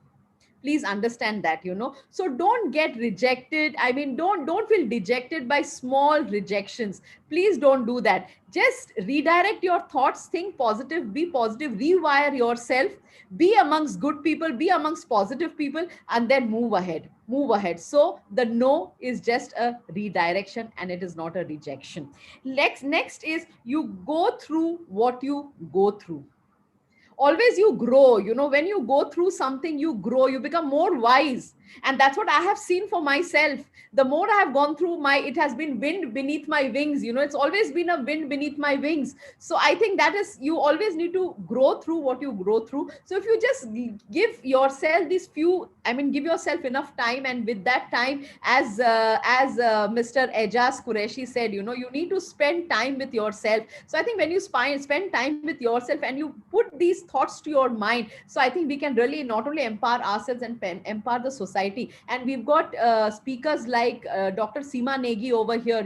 She's a wonderful lady who empowers other women, who gives chances to other women in the society. So if each one of us could really empower each one on platforms like this, I think the world could be a better place, a much better place. And that's thanks to Dr. Abhishek Pandey for having all of us here and meeting such wonderful people on this platform. Thank you very much. Happy evening to all. Happy evening, morning, happy day to everybody. Thank you once again. Thank you very much, Dr. Sagarika. Behind every successful man, there stands a woman. But behind every successful woman, there stands a tribe of other women who are ready to place that crown on her without telling the world she is crooked. We have proven it through this very, very esteemed platform. Thank you so much, Dr. Sagarika. Pleasure is Change begins with us when we as a woman, and when I as a woman have understood my power, my strength, my value, that is time that we are going to build a community that treasures and cherishes their values. Thank you once again, ladies and gentlemen. That was Dr. Sagarika Bhatia. And for our next speaker, we have Ms. Apta Saigal, an entrepreneur from India, who is ready to present her speech. Ladies and gentlemen, please put your hands together in welcoming Ms. Apta Saigal. Thank you, Famita. You're doing a great job. Just one correction. My name is pronounced as Ekta, but written with an A, which is okay. I'm quite used to this. I've been here since 6 o'clock and I've been hearing each one of you. And a lot of things has resonated with me. I had goosebumps hearing to some of the challenges which were converted into opportunities by starting with Laurie, Josine, and pretty much everyone. Well, I am actually a financial mentor, a kids mentor, and I also host talk shows for mothers to bring out their journey. Because women in any and every field till date have been invited on platforms, but what about just a mother? So I started a talk show for mothers last year during the lockdown in India, and not many, but unlike Mr. Ejaz Qureshi, I have just done about 56 women mothers and 12 children who I have hosted to give them a platform so that they could actually talk about themselves because they don't come from a celebrity background. My journey as a financial mentor started about 20 years back, but I would say that I actually became a mentor when I saw my father, who fell ill, had a brain hemorrhage, and I was in Mumbai, in Bombay, and my brother was overseas. The first thought that came to our mind was, do we have enough and more money to take care of the situation? And later on, over the 6 months that he was hospitalized, thankfully, we didn't have any financial constraints. But what we saw was my mother struggling to understand the nuances of finance. And since I come from the financial field, I started correlating it that by that time I was about 8 years into my career, that there aren't too many women investors who are there as my clients. And even if they are second account holders and not the decision maker. I did my research, I read about it, and was surprised that this is not a phenomena which is specific to India, but this is a phenomena world over. And there are many and more who are actually trying to work towards this. Women empowerment knowledge, I've been hearing about gender equality and women empowerment. To me, a woman is empowered already. I would say the gloom to bloom lies within you. You have it in you, but it is because of the societal conditioning, the upbringing that we have been exposed to from the very beginning. And now that I've heard so many of you from other parts of the world, I think that's pretty much the same for everyone. That we are restricted, our wings are cut before we even learn how to fly, and that is why we shy away from walking those uncomfortable journey, and finance or managing money is one of them. And I would say that basis my understanding and certain myths that block the mindset of a lady is not really because it has been done by the counterparts, the men, but we ourselves to a large extent are to be blamed. Because if we as women do not want to give in to infidelity on any and every aspect of our relationship, why do we give in to financial infidelity? Why are we not questioning our counterparts, our spouses, that, hey, where does the money go? Where are you investing it? And why women don't do this is because they feel they are doing already enough and more. We raise children, we nurture them, we run the house. Now we started to work also because that wasn't the case many, many years back in our country, at least in India. But we've, we are educated, we are running businesses. But when it comes to managing the financial aspect of it, we leave it to the male counterpart. Uh, I don't want to sound feminist over here because we do have, a couple of men also here. But I really want you to question yourself, and especially the women in India who are sitting here. How many of you actually have joint accounts with your spouse, where you are the first holder and he's the second holder, and the other way around, where he's the first holder, are you the second holder? Some of you may say yes, but having conducted training programs for more than 5,000 women and 1,000 men, the answer that unanimously came was, he is the second holder in our account, but we aren't the second holder in his account. Women and men are the same, I feel. I don't think we really need to work towards gender equality because we all, both of us, are the significant other. World over, if we women start taking charge of the money that we earn, that we bring, the typically men would earn money and give the money to the lady of the house to run the house. She's very good in managing all of that. Just one step ahead that she needs to take to invest, grow it for herself. And that whole, feeling of being a victim, of not being able to stand on her feet, especially when you go through an unfortunate situation, like when Laurie spoke about her challenge, she had to quit studying at the age of 30 because she had to sustain herself, right? Jocelyn also spoke about her situation, that she wanted to be independent. But if we start doing that, if we start teaching our children, our girls from the very beginning, that, hey, you know what? It's not just about learning the obvious skills, but it's also about learning all that is important. I was questioned in one of the forum that I was addressing, that what should we teach our daughters when they get married? A lot of people said, teach them how to cook, teach them how to, do all the household chores. I said only one thing: teach them about the rights, the financial rights that they have, the legal rights that they have. That doesn't mean that we are trying to exploit them or we are trying to make them a rebel. It simply means we're trying to make them aware. And I think the situation will not change if we keep saying that women empowerment needs to be done, women empowerment needs to be done. No, the situation will change when we agree that we are empowered. We don't need to necessarily educate women. I think we need to educate both the gender. Only then the success will happen. And this whole gender equality, the women empowerment, these terms, we celebrate the girl child day and so on and so forth.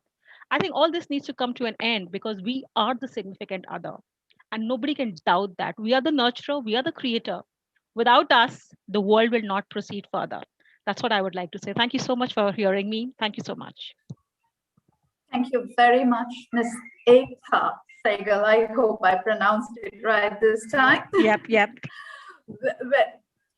beautifully and confidently executed speech that was indeed, it is all about the choices we make upon ourselves. Our choices matter. Our choice to be equal, our choice to be treated equal, our choice to be educated of what's happening, not just running the house and bringing up kids. We were born, we were brought to this earth to serve a higher purpose, because what we believe, what we are today is what we will become tomorrow. So it's time to raise our voices and know, ask, and be what we want to be. Thank you so much, Ms. Ekta, for that wonderful speech. Ladies and gentlemen, please do give her a big round of applause. And next, we do have Professor Sharif Ismail, Professor of Business Information Systems.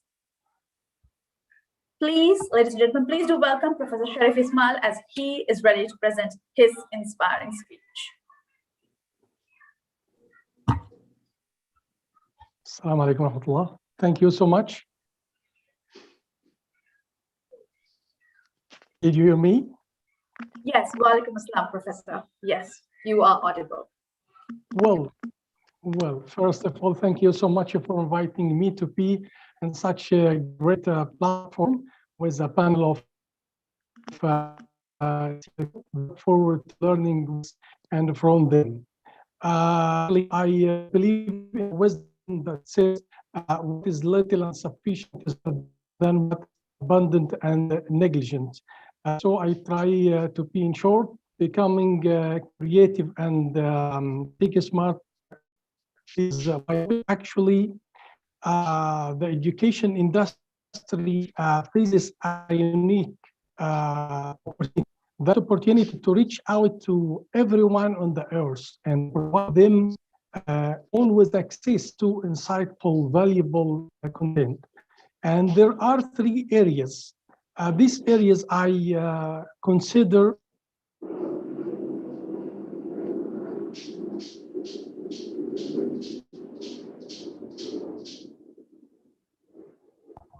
Professor Sharif, you are not audible. Professor Sharif, are you able to hear me? The screen seems frozen. Yes, I guess so. All right. So we are able to reconnect with Professor Sharif. I would now like to invite Ms. Yolanda Peterson, an entrepreneur from South Africa, a lady who I have always seen throughout this entire session with a beautiful smile and a cheering spirit. Ladies and gentlemen, please put your hands together in inviting Ms. Yolanda Peterson. Hi, good evening, everyone, and greetings, warm greetings from South Africa, from Cape Town. The popularity of the topic of women empowerment certainly speaks to the urgency and the severity of the topic. Much earlier on in this conversation, we had Mrs. Laurie Hages alluding to the empowerment and Mrs. Irina Bibi delving deeper into gender inequality, and Mr. Mohammed Salam, who spoke on the effects of gender-based violence, especially gender-based violence during the COVID pandemic, and Dr. Niara Rodman too, and Dr. Priyal Anand also covering women empowerment. And tonight I will continue on that trajectory of women empowerment, specifically women empowerment. So it must be noted that though we have made tremendous leaps towards gender equality, change is not happening fast enough. And in the meantime, all women can do is grin and bear the challenges that they face. Take Africa, for instance. Africa could take more than 140 years to achieve gender parity. Now, 142 years to be exact, according to McKinsey's report, based on the power of parity. If we take a closer look at gender parity scores, the statistics, South Africa has the highest GPS at 0.76, with Namibia coming in a close second at 0.72, and Niger, the lowest, coming in at 0.45 GPS, with Mauritania and Mali not far behind at a score of 0.46.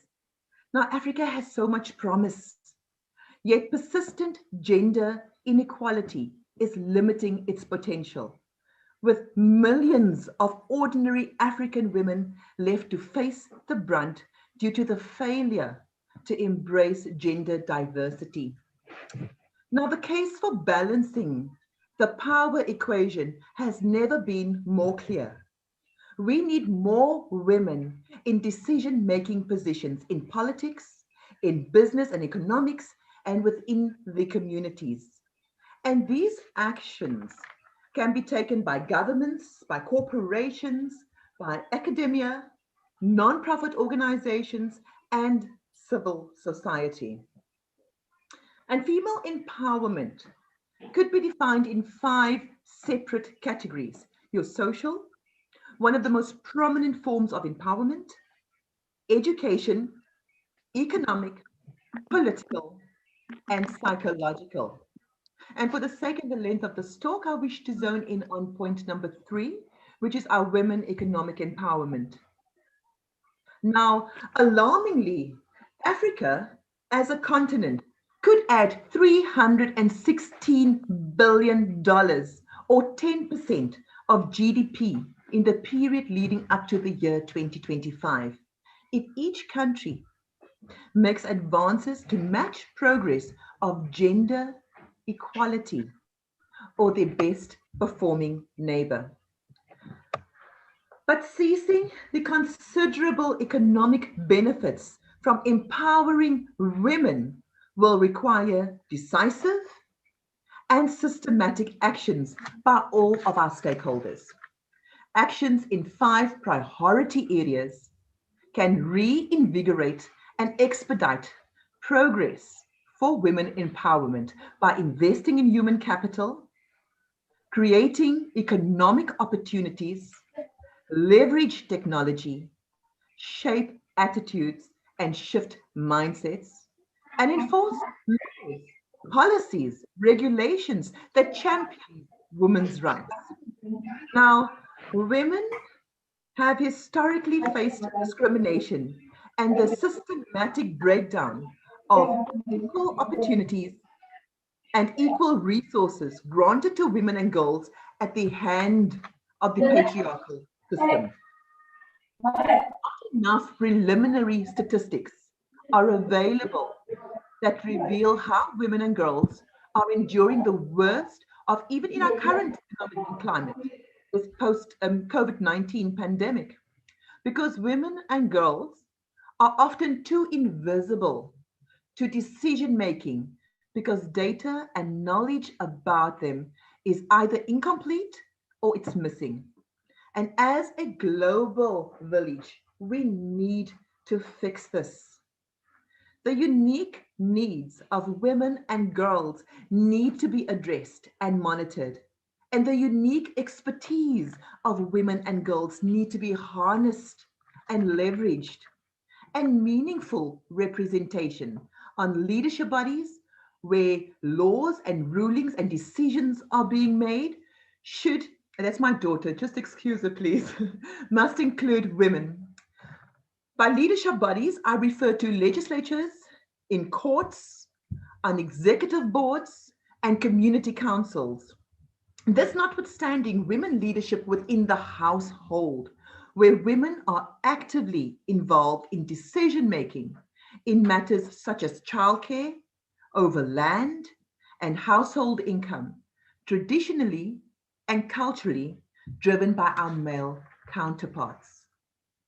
Now, it is my hope that all women are empowered in an inclusive and gender equal society, where gender justice prevails, where health and well-being and the right to health, including sexual and reproductive health, healthcare for their families too, improved access to education, improved access to economic opportunities and livelihoods for our women, inclusivity within the political arena, which would ultimately drive diversity and influence decision-making, where every woman understands that she has the right to dignity, free of fear, free of coercion, free of violence, and free of discrimination.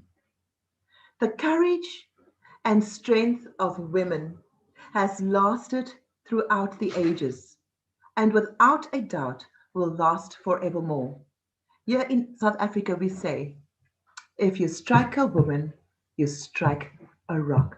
Let us all put all our efforts in to continuing what we have started in advancing the plight of all women and all girls globally. Thank you, everyone. Thank you so much, ladies and gentlemen. That was Ms. Yolanda Peterson giving us an enlightening speech on women empowerment, which is actually to accept the strengths and weaknesses of both genders, which will allow us to complement each other and leverage on our differences, because that is what makes us unique. The barriers built so high due to gender disparities has to be brought down, which will not only broaden the horizons, but will create a level playing field for every one of us. Thank you so much. Beautifully articulated speech. That was Ms. Yolanda Peterson. And finally, we've got our final speaker. They say the last, but not the least, but indeed, she is the best. Ms. Chaitana Mehrotra, being our last speaker, and she is the founder of Rangbhoomi Applied Theatre, a lady colors, and here she is to give us her speech to conclude this beautiful event.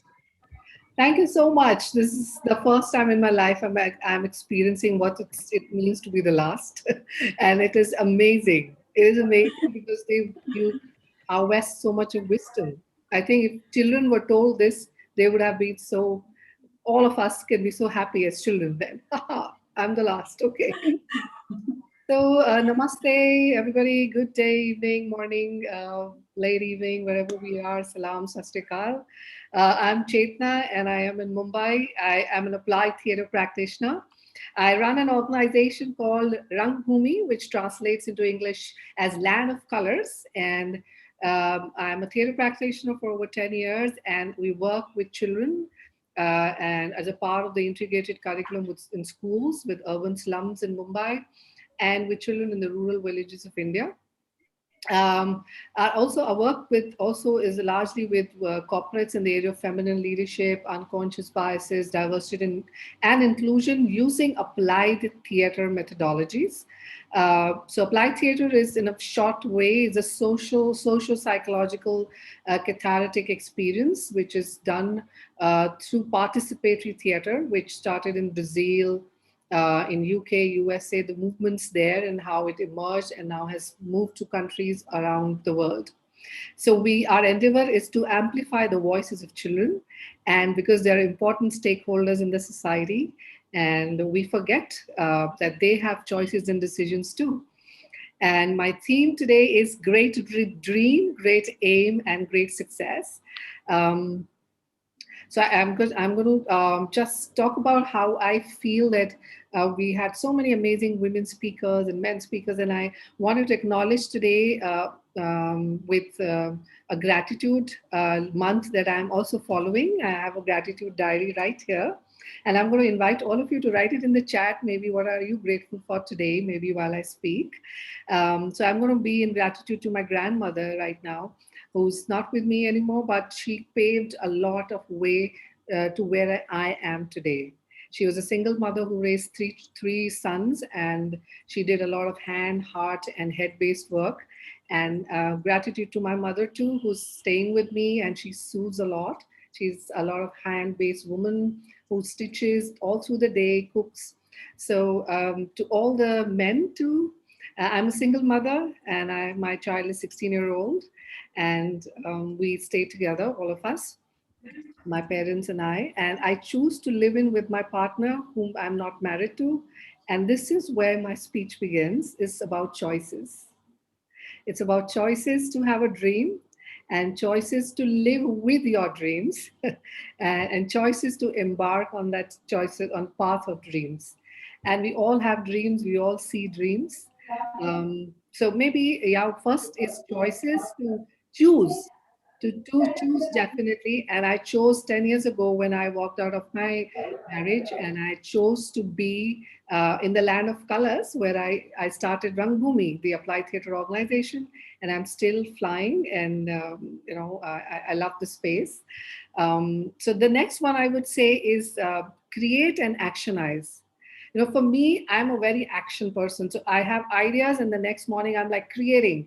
So the what stuff that I'm wearing just landed in my home 3 hours ago. And I said, I don't want to wait for a marriage or some birthday party. Let me wear this new colorful scarf today, dupatta. So actionize, just move. So so there will be no course correction if you don't actionize. Somewhere we have to start. Yes.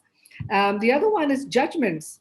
I'm a huge one on receiving judgments. Get them on me, okay? The more I receive judgments, the more money I make, because I want to experiment.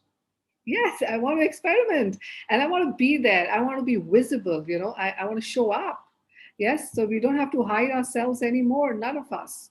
Yes, so, and it's beautiful to just show up. And the other one, I say, your wrongness is your strongness. So don't be shameful. Yeah. Find out your gift. We all are a gift. Even if, people say you're money minded. Well, I know how to mind my money. Yes, Ekta. Yes, I know how to mind my money. Yeah. And if people say you're lazy, hey, well, you know what? I take time and I do things well. So find out what's contributing to you. A lot of people say this child has ADHD and this child is running, and they say, wow, what energy. And this child, bipolars, but children come to our sessions. And I say, wow, you can access 2 universes at the same time. Wow, you have a gift. You can access so many alternate realities. Show me what's the gift. Okay, so I think dreams, and I think the last one I feel is when during the COVID, we are theater people. We felt that theater is highly textural in physical way. What will we do online? But then after a week, when the lockdown happened, I said, no, something can be done. Come on, let's do this. And I must report to all of you that the way we have moved in 1.5 years across borders, nationalities in Spain, UK, Canada, Israel, we've done so many shows for children across borders. We have exchanged a lot of youth programs with children in India, in Pakistan, in Canada. So much more has opened, which has never opened up in my life. So I feel one has to just find the gifts, And I feel every crisis is an opportunity. It's an opportunity. So I'm sure that it's sad. We've lost lives, and I feel that grief. Yet we have to be there for the future. Someone has to make way. We have to put the smiles to welcome the future, who are the children. And I'm so grateful, Mr. Qureshi, you spoke about being with the children. And that's the reason that I love my work, because every day I'm with children. Yes, it's amazing. So thank you. I'll wrap up. And thank you, Dr. Abhishek Pandey, and Seema ma'am's right here. She is amazing. She's an amazing person to be around with. And thank you, Fahmida, for hosting us. Thank you so much, and namaste. Thank you so much. Your spirit has indeed lifted us and cheered us very much, of course, because your words actually came to me and said, never be ashamed of yourself. Be proud of who you are, and don't worry about how others see you. You can be silly, you can be different, you can be crazy, but remember to be you, because everyone else is taken. So thank you so much for that, Ms. Chetna. Ladies and gentlemen, please put your hands together, not only to Ms. Chetna, but to all eminent leading personalities who have graced this platform with such beautiful words. Wow, was it only inspirational? It was breathtaking. You all caught everybody were so mesmerized with heart-taking, speechless.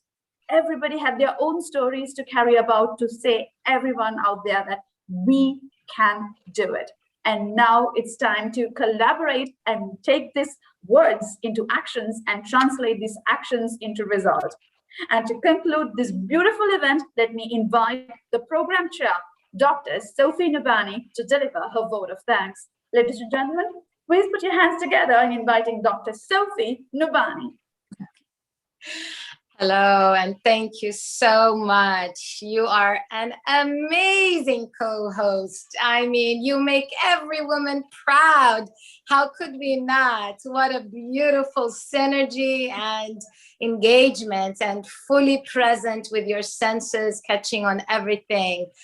I want to thank all of you as well for being here with us today. Our chief guest, our guest of honor, guest speakers, and my regards to all the dignitaries as well as the Charles Walters Society for Innovation and Research officials for making this inspiring event to the world and allowing our great speakers to share their wisdom and knowledge and experience that we gained so much from. I'm telling you, I've been on many events. We all continue to learn and grow, but there's always things we take from every meeting that adds to our association, our linking and connection to events and future judgment to making choices and decisions. So it is very vital that we continue to spread those ideas and messages to the world. And I appreciate you coming together in your busy schedules as entrepreneurs, leaders, and speakers to provide and to collaborate, to contribute to the growth and the betterment of our human family.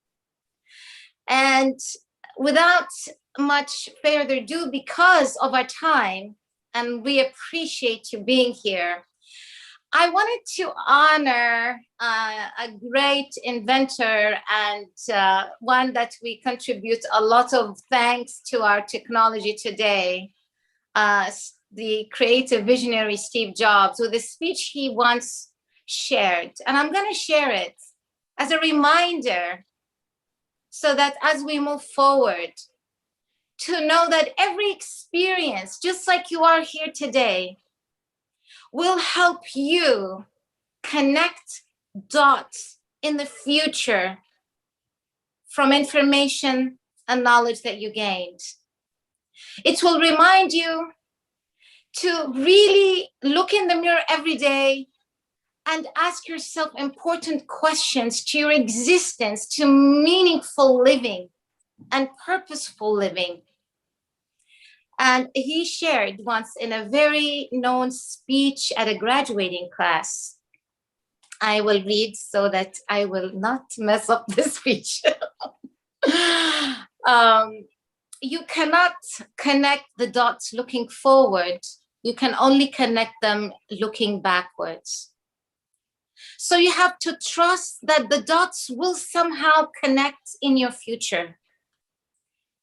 You have to trust in something, your gut, destiny, life, karma, whatever. This approach has never let me down, and it has made all the difference in my life. When I was 17, I read a quote that went something like, if you live each day as if it was your last, someday you'll most certainly be right. It's made an impression on me. And since then, for the past 33 years, I have looked in the mirror every morning and asked myself, if today were the last day of my life, would I want to do what I am about to do today? And whenever the answer has been no, for too many days in a row, I know I need to change something. So may this be a reminder to all of us on how we pursue our days and aims and meaningful contribution to the world. Tomorrow is not promised, but when we do our best every day, that is good enough. Keep your chin high, your head high. We are all together in this. And this technology has made barriers so much shorter and bridges much more amongst us. We are so grateful for you and looking forward to inspiring you one MEETx at a time. Blessings and namaste. And with that beautiful word of thanks delivered by the beautiful, bold Dr. Sophie Nubani, CWSIR wishes to conclude this amazing event, thanking every one of you for your valuable contribution towards the betterment of a better place to live. So take care, everybody. Wishing you a great day, a great night, and stay connected. This is me, Famida Mohammed, signing off.